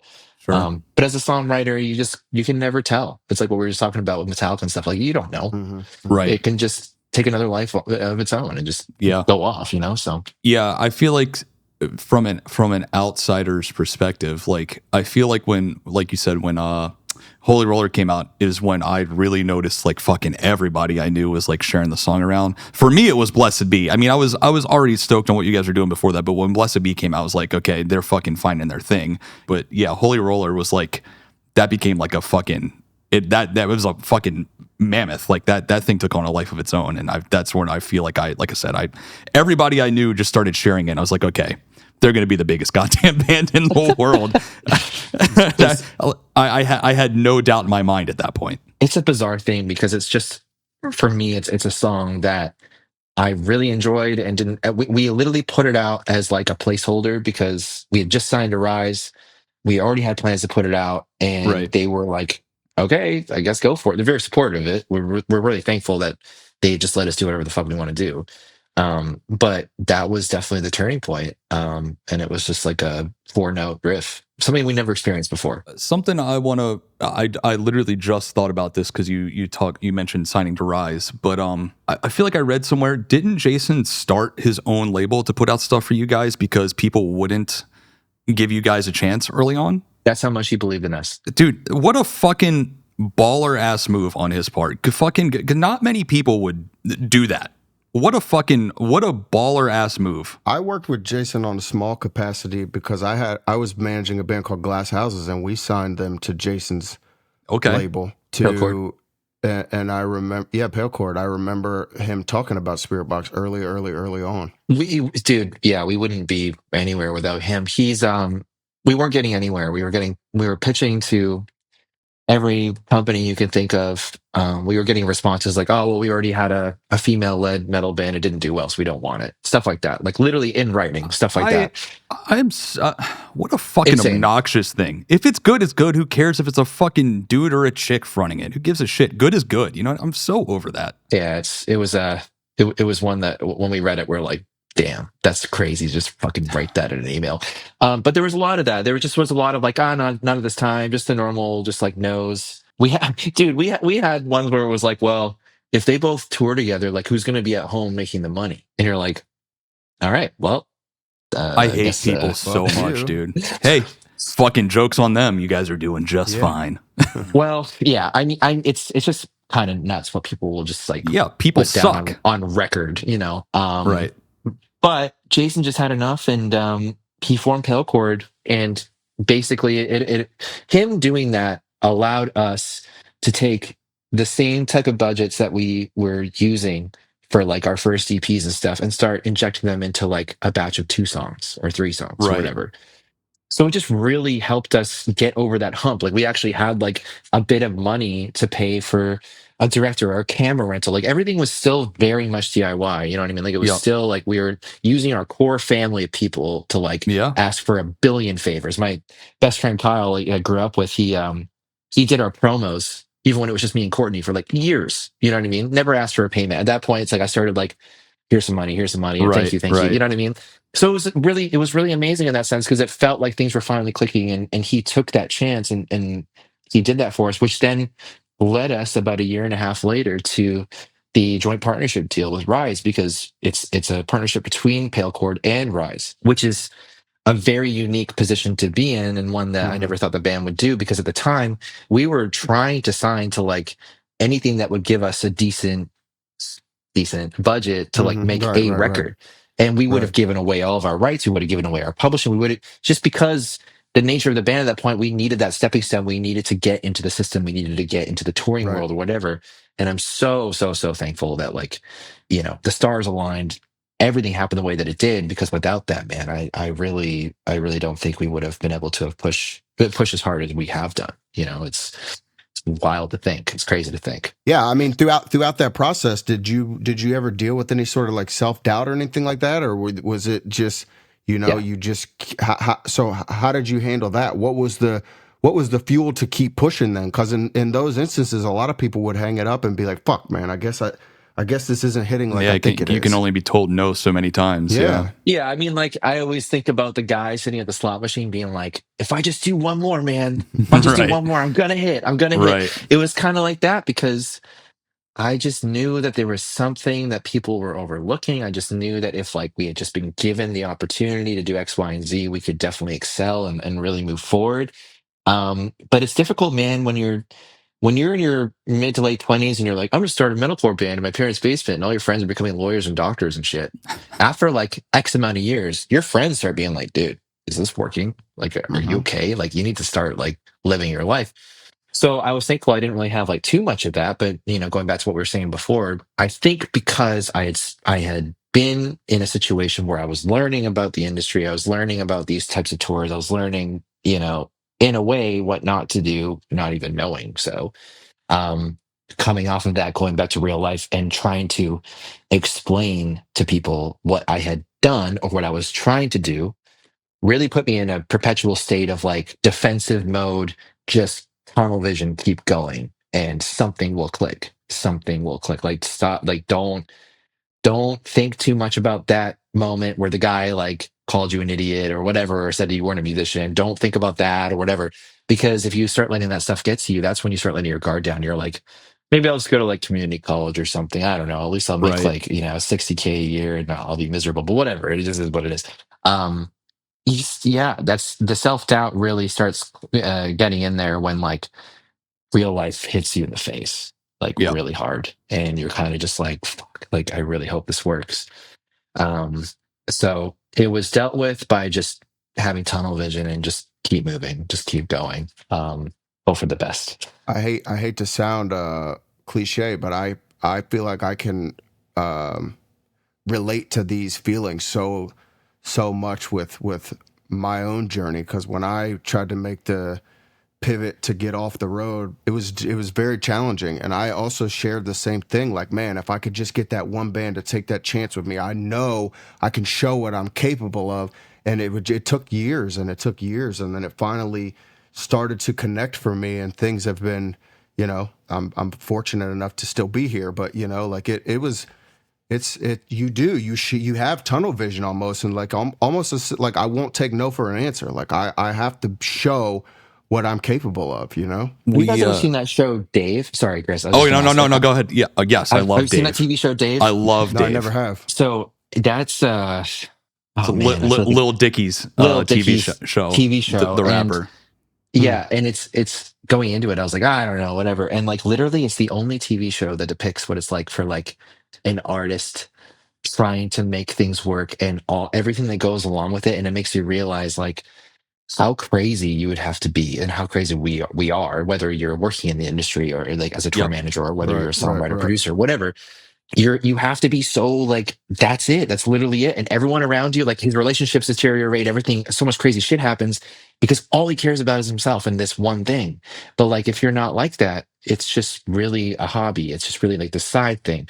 But I don't know, it's just funny to me watching that because I was like, yeah, this show's obviously hilarious and whatnot, but this is depicting what it's like for a lot of musicians like perfectly, Yes. and where like everything around them is like crumbling, their relationships, everything else, because they're like, no, just trust me. I just need this one thing, and then I'm Yeah, going to be good, and we're going to be huge. Right. And everyone's like, fuck, man, okay. And then yeah. somehow it clicks, and he becomes huge, and then right. So it's like it's a very interesting thing for me watching Yep. stuff like that. I should try to watch that. I've never You even should. You heard of definitely that should. actually. So, obviously we've talked now about how you guys really started to pick up steam over the pandemic, couldn't go play shows.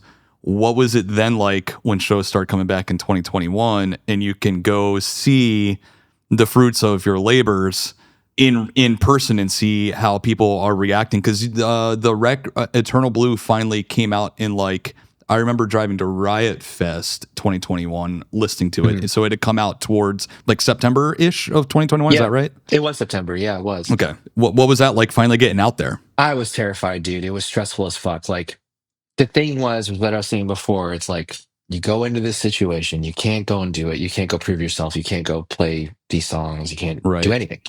And you come out of it and you're in a completely different thing. We went from opening for After the Burial, which is a great tour, to then we got an offer to open for Limp Bizkit in Right. 2021, which had its own set of things and a Oh, craziness I and whatnot. remember. Right. And so when you're gearing up to do something like that after you've only played 7 shows and your gear situation and your crew situation, you've stepped up from like this act that can get away with using DI boxes from a Right. Focusrite Scarlett into the PA crudely, and Right. a tiny little MacBook Air that's 5 years old running a sketchy session of Reaper. You can do that in those situations, playing those types of venues. Now you're going and you're opening up for fucking Limp Bizkit, and then after that, you're going and playing these festival slots to more people than you've ever seen in one place at once. Yep. Like to put it lightly. And so you're like, okay, well, what do we do? And so we had to really figure it out. And luckily, Parker, our tour manager, front of house, he came on around that time, and he had worked with a bunch of acts and everything. He kind of like guided me through certain aspects of the gear and all this stuff, and hiring other crew and everything, which obviously when I purchased all the stuff that I needed, which actually, funny enough, Chris, I think I was hitting you up about, we ended up gutting half of it and redoing it. It's just like all these mistakes were being made Yep. because there's I no do rule I book. do it on a regular basis. I'm constantly doing and redoing, and I think I've got it all figured out, and I go on tour and something goes wrong and I figured out, oh, I should have done it this way, and then I redo it. It's a never ending process, dude. Let's be real. It never ends. It's never ending, and so there's no rule book or handbook of like, here's what you do if your metalcore band gets kind of big during a pandemic. It's like it's literally fucking never happened before. Yeah, massive growing pains guaranteed for sure. Yes. And so I was always a freaking stress. I look back at it now and I feel so bad because like now I don't feel anything, which is its own set of things. But like it's like essentially like, okay, intro track, click, we're good. We'll go and do it. It's Right. second nature. Back Right. then it was like I was so stressed about every single thing. You walk out and like you have to remember at that point our record had not come out or was just about to come out. There wasn't any videos of us playing these songs live. You walk out to a crowd at a DWP festival of like 10,000 people or something, all these phones are up, Yep. and what happens if something skips? What happens if something breaks? We've all seen it with bands before. We've all seen Yep. moments where there's this really hyped, really talked about band because things just clicked and things are whatever, and they go and play live, and everyone's like, "Sounds like shit," and like Right. it just that's the nature of YouTube. It's the nature of social media, Mhm. which is a whole Mhm. other thing that I'm sure we'll touch base on. But um, it's just kind of like the stakes are so high, and we have to really show that we can do this. And dude, I'm not gonna lie, there were times where like maybe it was just in my head, or maybe I was just hearing something in my ears where like I was panicking playing live in front of these people or on this tour or whatever because I'm seeing all these phones and they're filming me, and I'm like, well, I guess that's going to be something that everyone talks about tomorrow. I just botched that, or something happened here or whatever, because I'm just constantly thinking about the worst case scenario because what's Sure. happening at the time is so unbelievable. It's Mhm. unbelievable to all of us that people give a shit and there's all these people here.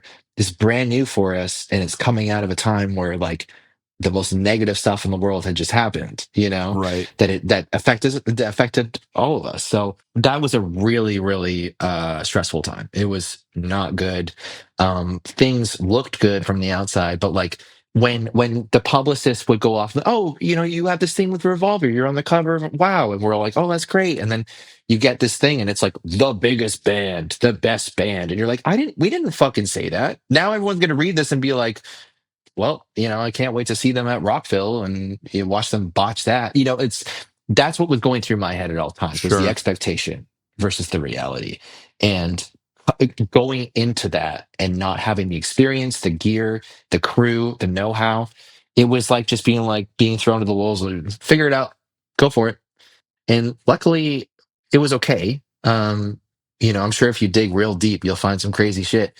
But it's just growing pains. I mean, that Unfortunately, happens to everybody. That even happens to big established artists who've been doing it for decades. but the thing is when you face those growing pains on a public scale, Sure. and the Yep. established artists have 500 live videos of them playing that one song, Yeah. but we have two. Yeah. And That's on valid. the one, you know what I'm saying? Yep. So maybe nothing would have happened. Maybe it would have just been totally fine, and it's whatever, and it would have been forgotten about. But in my mind, because everything was so extreme, I was always panicking and stressed out. I was probably no fun to be around, to be honest with you, because I was like feeling this full just anxiety and stress of all of it. I felt like it was on my shoulders. I felt like it was my doing, really. So I relate to that big time. It's interesting for me to hear this perspective because I use this in conversation a lot of times. I think there's a great advantage to bands being able to grow at the rate that they are able to grow at with the help of the internet. But at the same time, I also feel like there's a disadvantage to it because they have to go through these growing pains under the spotlight. Because everything happens in the public eye these days. Whereas back in our days with, we would tour for 3 years and go through all of our growing pains and before people really started to realize who we were. Now, band like you guys in your situation and bands are blowing up fairly quickly on the internet and then they have to go through those growing pains. And I think, like I said, I think there's an extreme advantage, but then also a disadvantage at the same time. So it's interesting for me to hear your perspective as a band who grew, whether you want to call it rapidly or not, under the and have gone through those growing pains under the spotlight and made it out to the other side. that's the interesting part about it, is that like we knew how to play, obviously. It wasn't that. It's just Right. that like with the size of things that were being offered and the expectation, it's like Iwabo couldn't afford in-ears. Courtney didn't even have in-ears, you know? So hopping on those and figuring that whole system out and figuring something as simple as that, where like I look at local bands from where I'm from and they have fucking full 100%. 10K Oh yeah. in-ear rigs to play in bars and stuff, which is fine if that's what you want to do. But like, I'm just trying to say that like that was something that we were learning and figuring out the whole aspect of how to put this together, make a seamless show, all these things in front of everybody. Right. And I'm happy that we did it, and I'm happy it went the way that it did, but it was difficult. It was very, very difficult. And I think that's another reason why I would kind of like retire to my quarters and just start making shit, because that was the outlet of like, Right. okay, well, let's just put more shit out. Like, That's how I process through all of this. Yeah. yeah, exactly. I'm kind of curious. Do you still feel some of those pressures and anxiety around that stuff? And I guess that even goes to like in like, releasing music and stuff. Do you feel any pressure around like needing to outdo yourself, do better on each tour, write better records? Like, do you feel any of that, or you just feel like you guys have kind of settled into like what it is that you guys do and you feel comfortable in that? It's interesting because I feel like there was a shift. There was a shift from the stress and anxiety of that time of our career and that time of my life to then touring somewhat frequently, things kind of going back to normal in that regard. And I obviously still have moments, but like especially this summer, like, some of the shows were just kind of like, oh my God, this is crazy. Right. But those moments are so few and far between, and they're so like short lived, where like I'll look out and go, oh, holy fuck. And then, walking back there and I'm like warming up or whatever. I hear the intro music and I'm just like, something just kicks in. It's like clocking in. It's like, all right, let's do it. We're good. I hear a click, I hear tracks, good to go. Yep. Like you do your checklist. But I view it as a negative. I wish I didn't, but I sometimes I view it as a negative where I'm like, what is wrong with me? Like I used to be so extreme. I used to be like wanting to puke before each show and stuff. Now I'm like, yeah, whatever, fucking who cares, Maybe that's just gross. I don't know. But I think that it's just coming into the comfort of recognizing that I have an amazing crew, I have amazing gear, I have a support system if anything is to go wrong. I am confident that these people are going to fix it. It's up to me to pretend that nothing's happening. So that's on me. Things that I would have never even considered before, it was like, well, fuck, if the computer's all fucked, I have to run over there, I have to go do this and everything. I was doing like, not all of it, but I was doing a decent amount of certain work that Talking other people about my now do worst for us. nightmares right now. Exactly. So I'm fortunate in that regard. I'm very fortunate that I have people that I trust that are amazing at their work and their job, and they can solve problems pretty much immediately. Without that, maybe I would still be a complete fucking stress case and a nervous wreck. I don't know. I can understand that. I can't argue with it either. I get it. Yeah. But social media and everything in general it's kind of made everything so heightened and so crazy. Yeah. Which is a double-edged sword, Yes, it is. It is both an unbelievably good tool for spreading your art and your message, and also just as quickly can be the worst fucking thing that has ever existed. and like crazy. a complete fucking virus. We've talked about this a couple of times on here a little bit, and I often wonder if the fans realize the impact that they have on the negative side of social media, because there is a negative side. And I just wonder if they realize the impact if they would continue to behave in the way that they behave. I would hope that they wouldn't, but it can be crazy and very extreme. Might be giving too much credit, to be honest with you. Well, yeah, I think there is something about being behind the screen, right? Like being able for to sure. just kind of say whatever you want to say and No state things as consequence for it. Right. Right. no consequence, state things as fact when it's just the most false fucking thing you can ever think of. And just Mhm. the problem with it is that you have the 90% that will look at stuff like that and be like, the fuck? And then you always have the 10% that just hear remnants of it and go, oh man, that's crazy. And then they walk off believing it, And so Right. that it's there's a lot of aspects of it that drive me insane. Even from like a musician's standpoint, it's like the way that I view it is like, if I didn't have a band, if I wasn't trying to like push something, or I wasn't trying to show people my music or whatever, Right. probably Right. wouldn't have it. But I look at Same. some, yeah, exactly. And Same. I look at some musicians, and they're so numbers driven. They're so Yeah. like, oh, I got this many views this week, and it's like, that's fine. But my whole thing about it is the way that I view it. It's like, let's say that this app went away tomorrow. This button on your phone. Let's say that this thing is you can no longer touch it on your phone.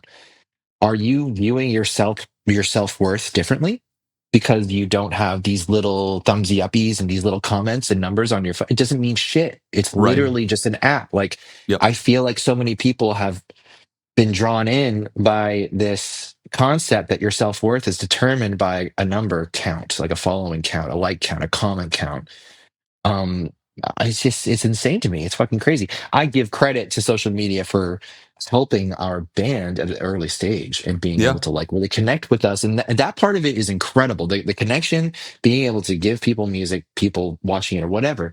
The other side of it, though, is that when like a musician or someone who has some sort of notoriety is really valuing where they're at in life, or valuing what they do based off of an app on the phone. It's like, Right. dude, it's really sad. It's really fucked up, in my opinion, because these things are going to go away. And then Yep. what happens? What happens when that happens? Do you have anything? If Yeah, that's how right. you view it, do you have any? I mean, it's wild. That's wild to think about. It's Yep. a great perspective. I also I don't know. like I think about when I was growing up going to shows, and I'm talking about like how fans interact with artists and shit, and like how I feel like it's made fans feel so like I couldn't imagine going to see my favorite bands growing up. I mean, when the only social media we had was MySpace, like I couldn't imagine running my mouth to a dude in a band that I liked because they released a song or a record I didn't like, or whatever, touring with a band that I didn't like. I couldn't ever imagine the concept of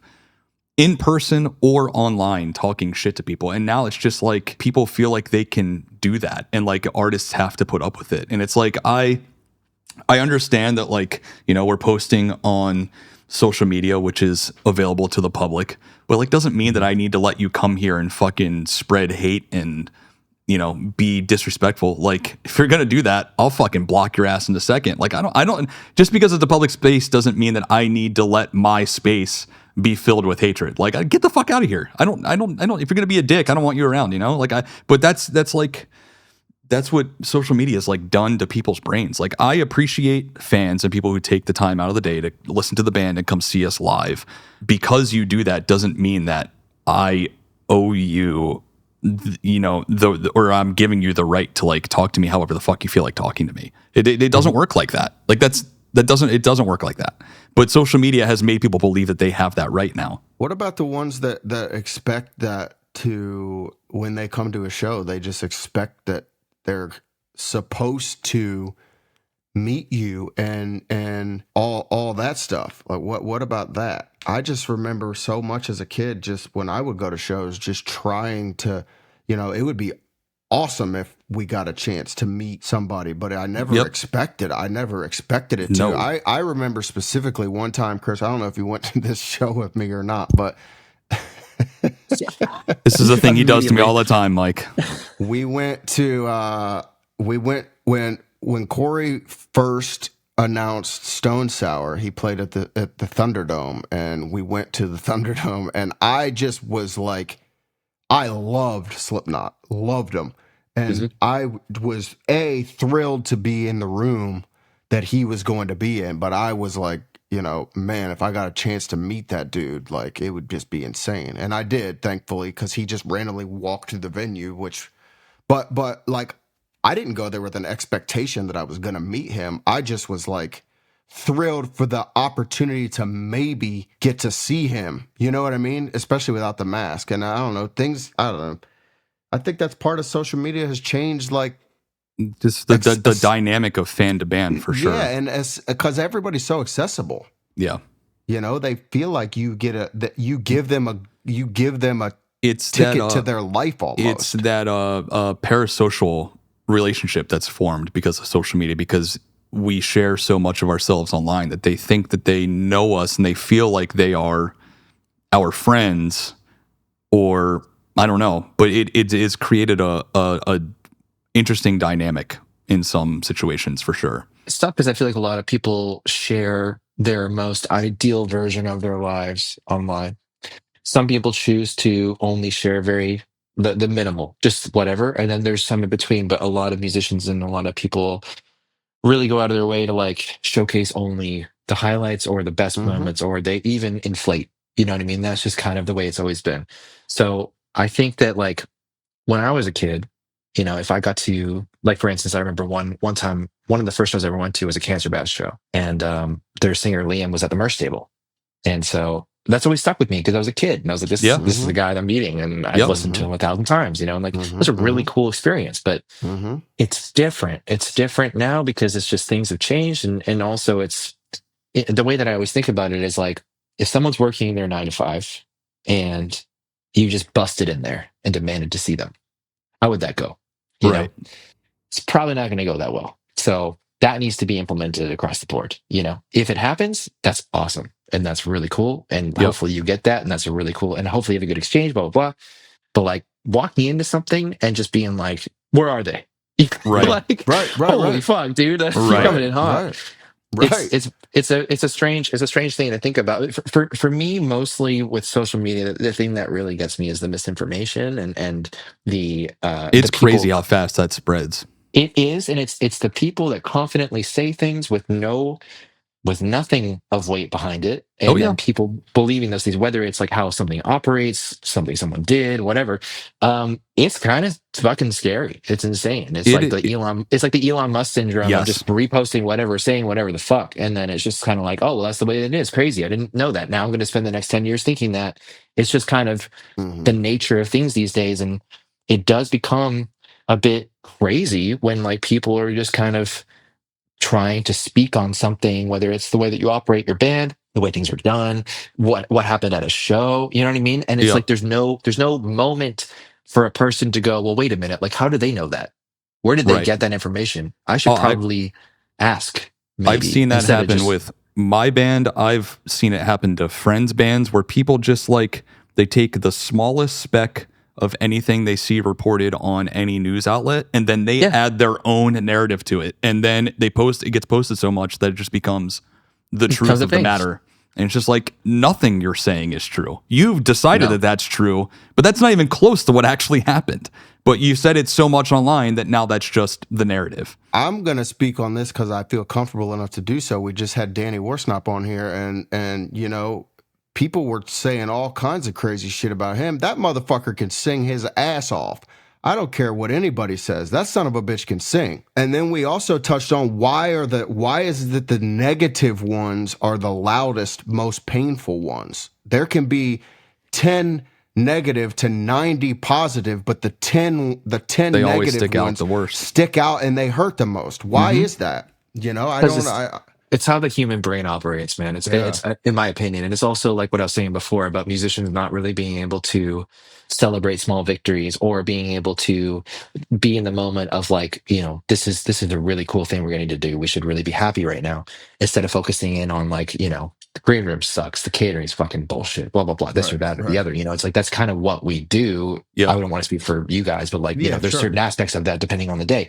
And so, you know, it's just insane that these platforms like not only allow that, they almost reward it, Oh yeah. right? Mm-hmm. Mm-hmm. And so I feel like that's kind of why we are where we are. And trust me, there are so many positive aspects of social media. There's so much positivity in general, but there's also a dark side. And there's a lot of people that are like, well, just don't read it. And it's like, well, I don't It's hard care. not Like, to. it just pops up. You know what I Yep. mean? Like, it's like I could be on Reddit and something just pops up, or I could be, you know, if it's my Instagram, it's a different story because someone's coming to my house and fucking Yep. saying that shit. Right. But you know, it's just like every now and then, it's just you get stuck on something and you're like, fuck. I mean, you would not. No, Sorry, go ahead. Sorry, I didn't mean to cut you off. Go ahead. No, you're fine. I was just going to end it by saying, like, you have no idea what type of words I have blocked on our YouTube channel. And I have to fucking sift through that. And I have to sit there and go through that shit. Like, it's mental. It's absolutely insane. And it goes back to what we were saying. It's just people feel comfortable behind a screen.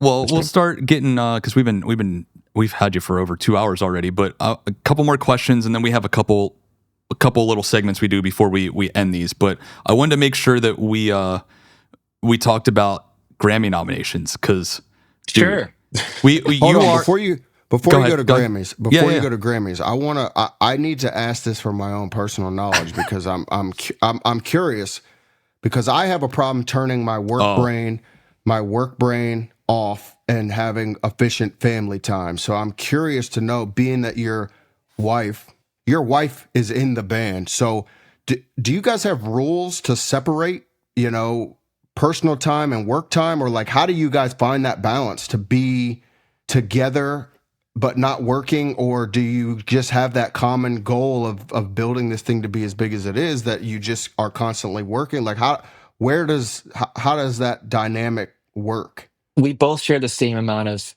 drive and emphasis of importance on what we're trying to do with this. And I'm very fortunate that that's the case. I'm very fortunate that I get to tour with her because I don't think that if I had to leave her at home, I could do it, to be honest with you. Yeah. Mm-hmm. I always feel like a baby because I get to tour with my wife. Other guys in my band have to leave their significant others, their pets at home, everything. Yep. I go to leave and I say goodbye to my dog and I'm like a wreck. And I'm in the car driving to the airport and I'm like, God, I'm such a freaking weenie. Like, goddamn, like everyone else has to put up with so much. I get to tour with my significant other and I'm like, oh, my dog, you know? Yeah. Right.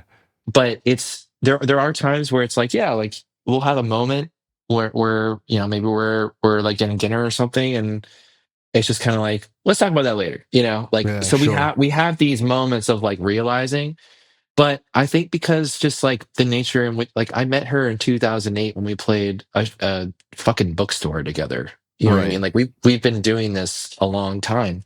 And so we both get it. And I think that that's kind of what makes it work in a way, because it's just kind of like a non-discussed agreement where it's just like, yep, this is it.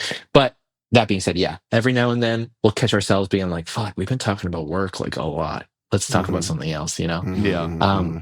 But we're both equally as passionate and equally in it. So it doesn't really feel like talking about work. Sure, you know? sure. So it's hard. But it's the best. It's honestly the greatest. Okay. Now I want to jump to Grammys. Now you can go to Grammys. I have been curious about that because, like I said, I do struggle with finding the balance and, you know, work and family. And me too. It is. It's tough, man. It's probably tough. It is probably my weakest point of my personality is like when I'm in work mode and I'm home, it's really, especially because my studio is in my garage, it's really hard for me to like walk into my house and be a dad and a husband.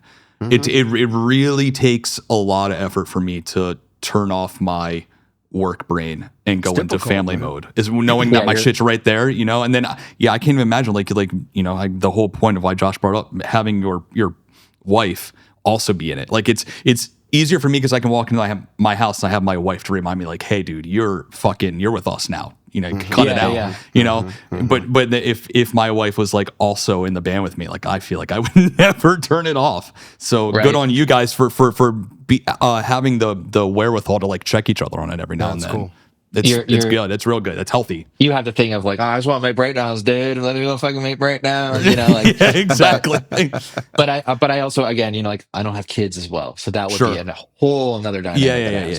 Yeah, totally. Yeah. All right, Grammys. Yeah. So you are the third Grammy nominated person we've had on here. Well, I guess fourth if you count Dan as well, because I guess he might be count in this category with you guys. He definitely counts. Yeah, he does. He does for sure. But how crazy? How crazy of an experience was that? No.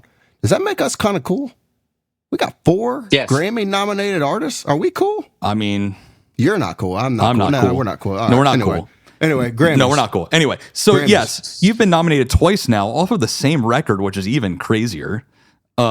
I mean, how fucking crazy does that feel to get that phone call that you've been nominated for a fucking Grammy, dude? Unbelievable. Absolutely unbelievable. I remember we got our dog for the first nomination because jokingly the night before, Courtney was like, "Oh yeah, Grammy nominations are tomorrow," and I jokingly said, "Yeah, we'll be nominated," and she was like, "No, we're not going to be nominated," and I was like, "No, we will," and she says, "If we're nominated, we're going to get that dog that you want, and I will like do most of the work," and I was like, "Okay." And then, hell yeah, I'm picking out the dog right now. So I hope pretty much. I hope you're ready. Yeah, exactly. Which is like it's so insane by itself. But 10 minutes before in the morning, we got a hectic phone call from Jason. He was like, "Go to this link and look at it right now." You know, and we're like, "What?" And we clicked it, and we were waiting, and we're like, "What are you talking about?" And he explained. He was like, "I just got told we're nominated for a Grammy. You're fucking nominated for a Grammy." And me and Courtney were just in disbelief. And like, dude, when they listed it and the name popped up for metal performance, I just was like jaw dropped, like literally just like speechless for like a whole. Yeah. Me and Courtney were just like, this is just insane. Like this makes no sense. And we just stared at it. And then like I like repeated it, stared at it, and I was like, I just don't get it. And again, this goes back to what I was saying before about like not being able to like, you think about that moment for so long. You think about the potential of that, what that must feel like. You watch the shows, you watch all this stuff. It happened for us, and I had like the disbelief, euphoria moment, like the craziness, and then it went right back down to, well, what does this mean? Right. Like, what now? Like, we have to do a bunch of this and stuff. Like, what? I'm so confused. Like, I never thought I'd be in this position, right? So you're just navigating and reacting to it, and that was so crazy. The first one especially, and the second one was nuts in itself because I was just like, "There's no way." Obviously, you know, it's from the same EP.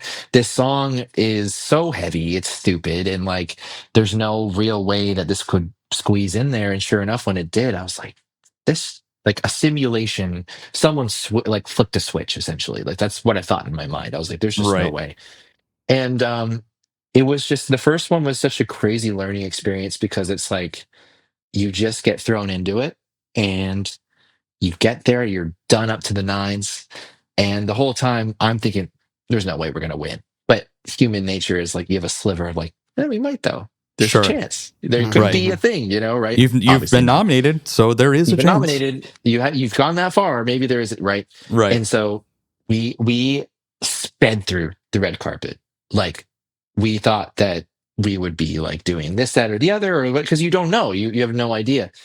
We went through it in like 5 minutes. There's all these people on the side being like, "Keep it moving, unless you have stuff booked, keep it moving, keep it moving." And I was like, in my head, I'm like, you have to have stuff booked. Like, what is this? Like, I thought people like just asked you questions, whatever. Like, no, those are all planned, you idiot. You know what I mean? It's like you have to plan that stuff way in advance. Right. And well, I would have never known that. Well, right, exactly. It's like you're learning for the first time, and sped through the whole entire thing, and we get to the auditorium, we sit there, and we lose, and we all just look at each other, and we get ushered out into the losers room in the cafeteria, and we're all just eating hot dogs in these fucking baller ass suits, and Courtney's done up to the nines.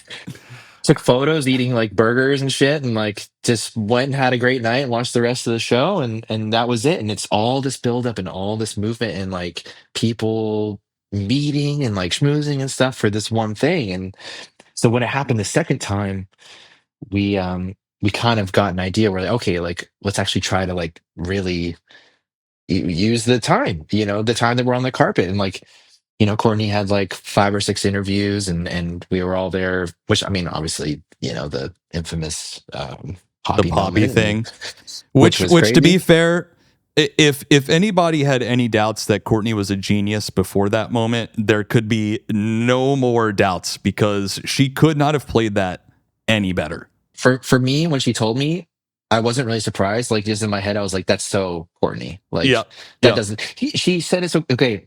Essentially, what happened was we were doing all these things, and like there was a couple that required all of us. For the ones that Courtney just did, we just stood off to the side. And Courtney's like obviously in a very elaborate like getup, and she had to wait. She stood there for a long time, and so we were off to the side. And the whole time I'm thinking like, man, it's taking a long time. But like it's like no one knows who we are. Like we don't right, belong there, right? It's like we're there for the medal. They're kind enough to give us time to interview us for this, that, or the other. This one obviously just taking a long time because people of more importance are bumping, and that's fine, whatever. right. And so she's standing there, and she's standing in front of this big TV screen because it was actually a Zoom call of 20 different people from 20 different outlets. And whoever wanted to ask a question with the specific artist or person could just put their hand up and ask the question, then that outlet would use that, blah, blah, blah. And so it's taking a long time. And then I see her walk up, and I remember taking a photo of the exact moment because I just thought looked kind of funny. It was Yep. just like she's standing in front of this TV talking to God knows who. She finishes up, she walks over, and I was like, that took a long time. How'd it go? And she was like, oh, they thought I was Poppy. I just pretended to be Poppy. And I was like, what? And she's like, yeah, they thought I was Poppy. So I just pretended to be Poppy. It was funny. So good. And I looked at her, I was like, you waited, like, at first I was kind of frustrated. I was like, you waited that whole fucking time and they thought you were Poppy and you didn't correct them? That's kind of insane behavior, Courtney. That's kind of nuts. And she's like, it's funny. And I was like, and then I started laughing because I was like, that is funny. But I realized really shortly after, about like probably a minute or two after, I had a friend who isn't really like well versed in this world. I got a text and he goes, why the hell is Courtney pretending to be Poppy on the red carpet? And that's when I knew immediately. I was like, oh, like this is gonna be something. people are going to see this. Because Oh, I yeah. thought maybe like they would realize right after and be like, oh, cut it, whatever. But she starts out and they're like, oh, we're here with Metal Royalty. And you see her be like, well, I don't know about that. And then they say Poppy. And she just goes, yes, I am Poppy. Right? Like, It was immediately. 'Cause so that's just, instant. that's just her way of thinking, her sense of humor, which is hilarious. Yep. So yeah. And then we get in there and we had just toured with Korn and Gojira, and I was so happy that they won. I was so happy that they got their flowers because that Olympics, that was just It the was most insane. insane Dude, moment. That was game like changer. so crazy. And it was so funny because I was chatting with Mario and Joe before, and I was like, you guys obviously are going to win it. And Joe was like, I don't know, it could be you guys, but probably going to be me. You know what I mean? Like he was just kind of like, it's going to be us. And I was like, I know it's going to be you. But they weren't like, they were just being funny or whatever. But Yeah. afterwards, it was just so nice to be able to like congratulate them and stuff. And it was people that we knew, obviously, which is like not the case, before. Right. And so we went back to the loser circle and had our hot dogs and burgers, and then we freaking ripped a good night in the main event and called it a night. And the fact that like, there are now younger bands that are getting these types of nominations and stuff in this mainstream world is so insane and so It's a big important. deal. And it's a huge deal. And like, it's going to be awesome when we see guys like Bad Omens get nominated and Sleep Token nominated and shit like that. Yep. And it's going to be mental. And I really feel like there is a shift happening within our world where we're at like the cusp of an early 2000s, not in the style of music, but like as important, like making Right. all of that as relevant. And we're going to start seeing, like guitar driven heavy music becoming more of like a point of younger people and people that likely wouldn't have listened to it before being like, dude, I checked out this band, it's super cool. It's more accepting, you know what I mean? There's going to be more acceptance with it. And Yep. that's really exciting to me. That's really cool. It's awesome. It's really, Yep. it's warranted after so long, so much time of just like dubstep, and that's cool. That's awesome. Or like this genre or whatever. But it's just cool for like heavy music to be having kind of like a comeback again. Even further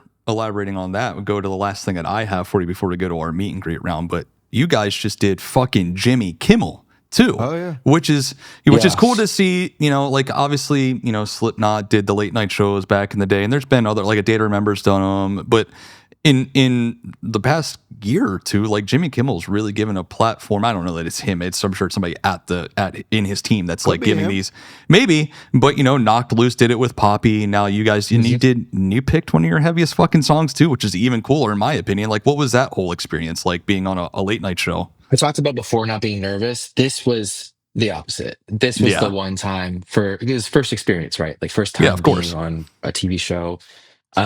Surreal being there because it's just stuff that you've seen on TV and seen on screens for so long. You're seeing it in real life and how it all operates and everything. And as soon as we got the approval and the date, it was like, okay, we're doing Soft Spine. We have to do Soft Spine. Like, right. Let's just hope that they're cool with it. And they were totally down for it. They loved it. They loved the That's idea awesome. of it. And it's just such a fun song to play. And it's just, also it's under X amount of time. So that's another reason why. Right. And they have certain limitations and whatnot. And so, yeah, we were just kind of like, let's just go in there and make it as album themed as possible and really try to make a statement with it. And, like we could have done a more melodic thing, but I just feel like if you're going to go and do that, it might be the only time you get to do it. So it's like, why would you play it safe?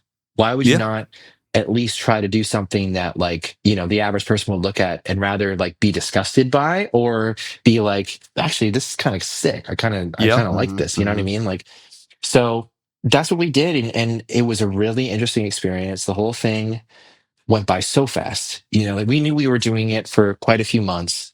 And, while we were on tour, like I was lucky enough to get to do like the visual wall, and I used like the design for it, but I used all the footage that my friend Kyle had filmed from the album on our island. So everything that you see is like the waves or the water or the beach or whatever. It's all tied to the records, we see, which is all based off of Vancouver Island. And so it was really cool that they were down with that. They were down to do it in black and white. But it was just so amazing to me that like the months and months of prep and discussion and mental like thinking about it every day and how it's going to go down all comes down to one take. So that was a one take. It was just 2 minutes, 50 seconds or whatever it was. If you fuck up, sorry, this is what it is. And we got there around 11. We did a quick check on the stage to make sure that everything was working and our ears were good. Went back downstairs. Then they called us back up for like a camera angle check to make sure that everything was being hit. Let that rip. And then they're like, all right, well, next time we come get you, there's going to be about 50 people in here. You're going to play the song and then you're going to go the fuck home. Like, all right. So we went downstairs, got ready, walked upstairs. I don't remember any of it, honestly, because it was just like out. Pretty much it was just a really interesting situation, a really, really interesting getup because there's this big crane and, there's like this tiny little corner that you're in. Like the stage is honestly like half the size of like Chain Reaction. You know what I mean? Like it's a pretty small little area. It's like really cool. Like a corner stage kind of deal, isn't it? It is, which is super cool and like unique how they do that. But in your mind beforehand, you think about it as like this big grand thing, right? So it's cool to see that. But yeah, like we played the song the whole time. I'm just like, oh my God, please play it right. Please play it right. And like just really concentrating. And I remember specifically, we had a little bit of trouble with our volume on our packs, and we ended up doing that performance with the volume lower than we usually do for rehearsal due to like hearing a bunch of stuff beforehand, and we all did it without knowing. So when we regrouped afterwards, we were just like, I hope that went well because I couldn't hear fucking anything. You know what I mean? Like it's one of those. And so after that, they were nice enough to be like, hey, Josh, Mike, do you want to like come hear it? And they let us be in the room for 15 minutes while we tweaked stuff and like kind of just got it to a point where we thought they were like, oh yeah, this would translate if you did it like this or whatever. Because we don't know. I don't know what's going to translate for national TV. Right. Neither did Josh, and he was doing most of the heavy lifting, kind of like, ensuring that certain things were the way that they were, because I'm not really that great with mixing or whatever. But as soon as that was done, I looked at him, he looked at me, and the guy was like, well, and I was like, I think we have to call it a day. And he's like, I have to submit this in like 5 minutes, otherwise we're fucked. And I was like, well, in a roundabout way, he was like, I've got to submit this, guys. Like, let's wrap it up. And so I was like, all right, that's it. We're done. And then that was a couple of days after we gotten home from Europe. And then we just went home and then we watched it premiere and we're like, well, there it is. That's it. That's so sick. It's so wild, dude. It's like all that time for 3 minutes. It's crazy. It is so cool to see bands from our world getting those kinds of opportunities, because it's like Stuff like that, stuff like you guys doing it, Knock Loose doing it, all those kinds of things. You know, you guys getting the Grammy nomination, Knock Loose getting a Grammy nomination. It's reminiscent. It's reminiscent of like when Korn and Limp Bizkit were on TRL and shit. It is, and it's like all of this stuff is what is lifting our genre back into like, you know, the mainstream eye again. Like all of you guys doing this big stuff is like helping raise the floor for everyone else as well. It's really fucking cool to watch. Josh, should we jump into the meet and greets? Yeah, I think so. All right. MFox919 wants to know, what is the worst movie you've ever seen? Worst movie I've ever seen. Damn, that's a good question. I've watched a lot of really, really bad movies. I recently rewatched The Butterfly Effect, and let me tell you, that shit does not age well at all. It is when I was a kid, dude, when I was a kid and I was like, you know, my brain wasn't fully formed and I was like in early high school and that movie came out, I was like, oh, it's like the best movie It's ever. so sick. So sick, dude. Like Ashton Kutcher, oh man. And like the thing is when you get older, sometimes you revisit those things because you're like, oh, I remember loving that movie as a kid. You put it on, you're like, what the fuck is going on? It's the most insane thing to have those moments, you know? Yep. So yeah, I would say a lot of movies that I loved as a kid just don't quite hit the same, huh? I feel like that would happen to me if I watched The Blair Witch Project now.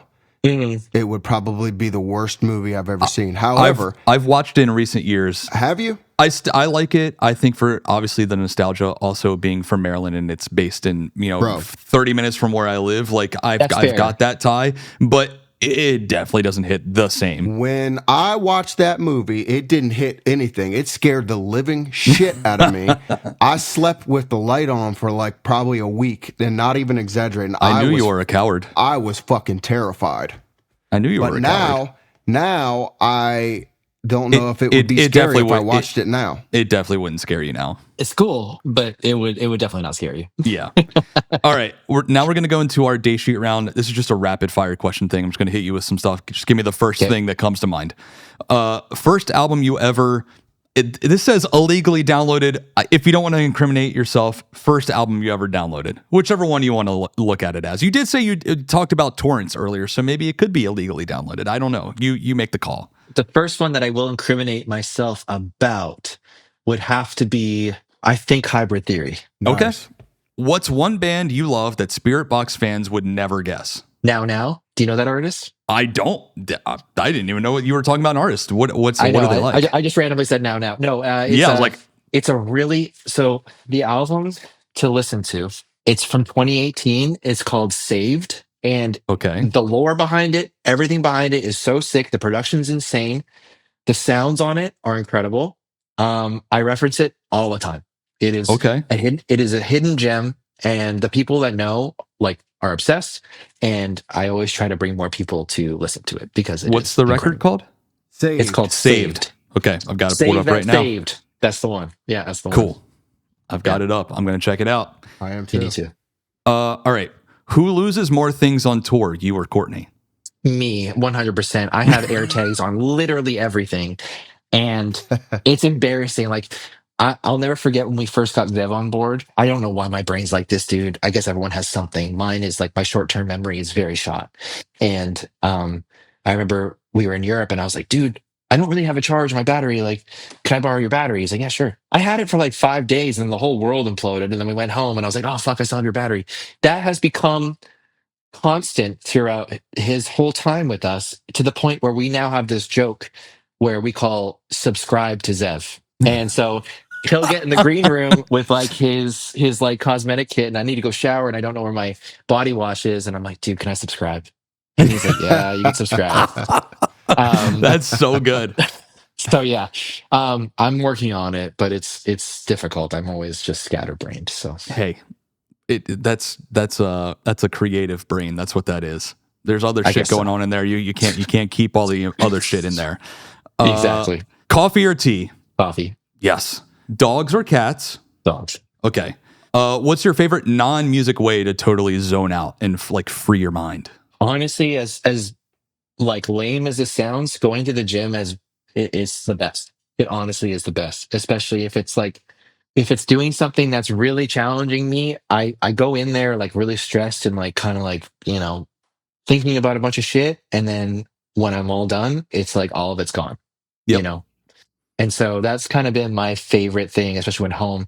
And I find honestly that I'm the most like irritable and stressed when I'm on tour because I don't have access to something like that every day. Yeah. And it's not like I'm like, oh, I fucking lift heavy every day. It's just that like Right. even if I can go to the gym to just walk on the treadmill for like an hour, you Yeah, it's know, that that's physical, yeah, it. You exerting know, yourself. It's I hate that it works so well because I'm so lazy, but running has been that way for me.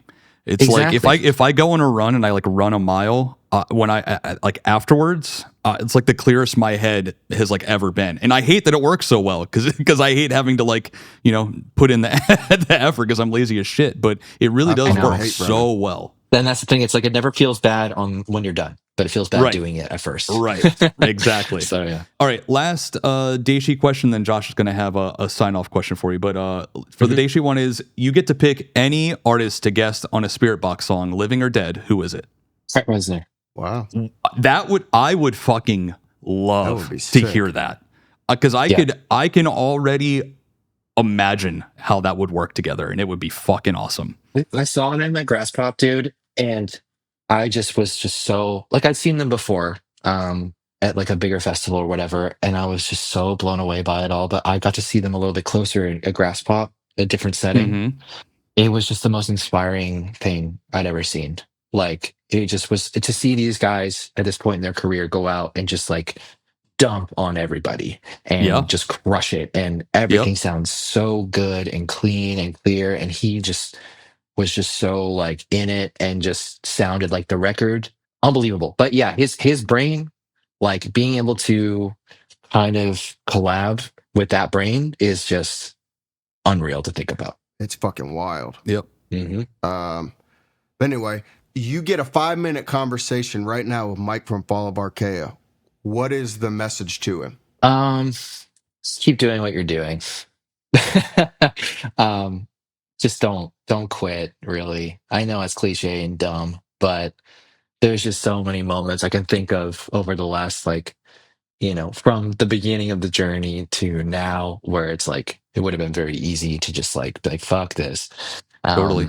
Because the thing is like you're gonna land where you're gonna land, but I feel like you can't really fail if you don't quit. So you just have to keep going no matter what. That's great. That's pretty much That's it. a hell of a quote. Yeah, I I like mean that. that's been a pretty common thread that that has come up between a lot of the guests that we've had on. It's been like, I made it because I didn't give up when all the signs said I should have, and I kept pushing forward. Or kind of like what you mentioned that Courtney did earlier, where she's like jumped in feet first into a situation where she didn't know how it was going to be on the other side, and she probably wasn't prepared, but she jumped in anyway. It's like those are the two things that have come up most commonly between the people who have been able to like make a career out of this. It's just like I was too stubborn to give up, and I jumped in even before I thought I was ready, and I just did everything I could to learn along the way. Like those are the people who have made a career out of this. It's pretty wild how often that comes up. You ever think about what life would have been like if you gave up? I think about life without Courtney,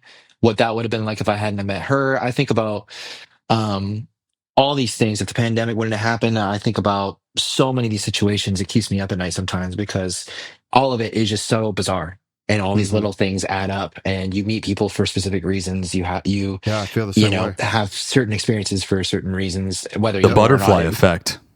There you go. Ashton Kutcher nailed it. He nailed it. So yeah, I think about those, but I guess you just have to just not question it and enjoy what you're doing in the moment and hope for the best. That's pretty much all you can do. Yeah, for sure. Well, dude, this was a long time coming, and I This was appreciate awesome. you taking the time out of your day to chat with us. It seriously means a lot, and I really appreciate you coming on and talking with us, dude. Thank you This again. is awesome. Thank you for having me. And yeah, man, I'm really happy we got to do it, and hopefully we get to do it again soon. Absolutely. Right on. Take care, man. Awesome. See you guys. Hey everyone, Chris here, and I just wanted to take a second to say thanks for watching today's episode. You can check out more episodes of Late for Load-In on the right side of your screen and find any applicable links to this episode in the description down below. There you'll also find a link to our Patreon, which is the most direct way to support the show, and it's only $1 a month. Please consider giving this video a like, subscribe to the channel, and be sure to follow us on all social platforms, at Late for Load-In, at Chris_TGI, at Josh Carell. See you guys next week.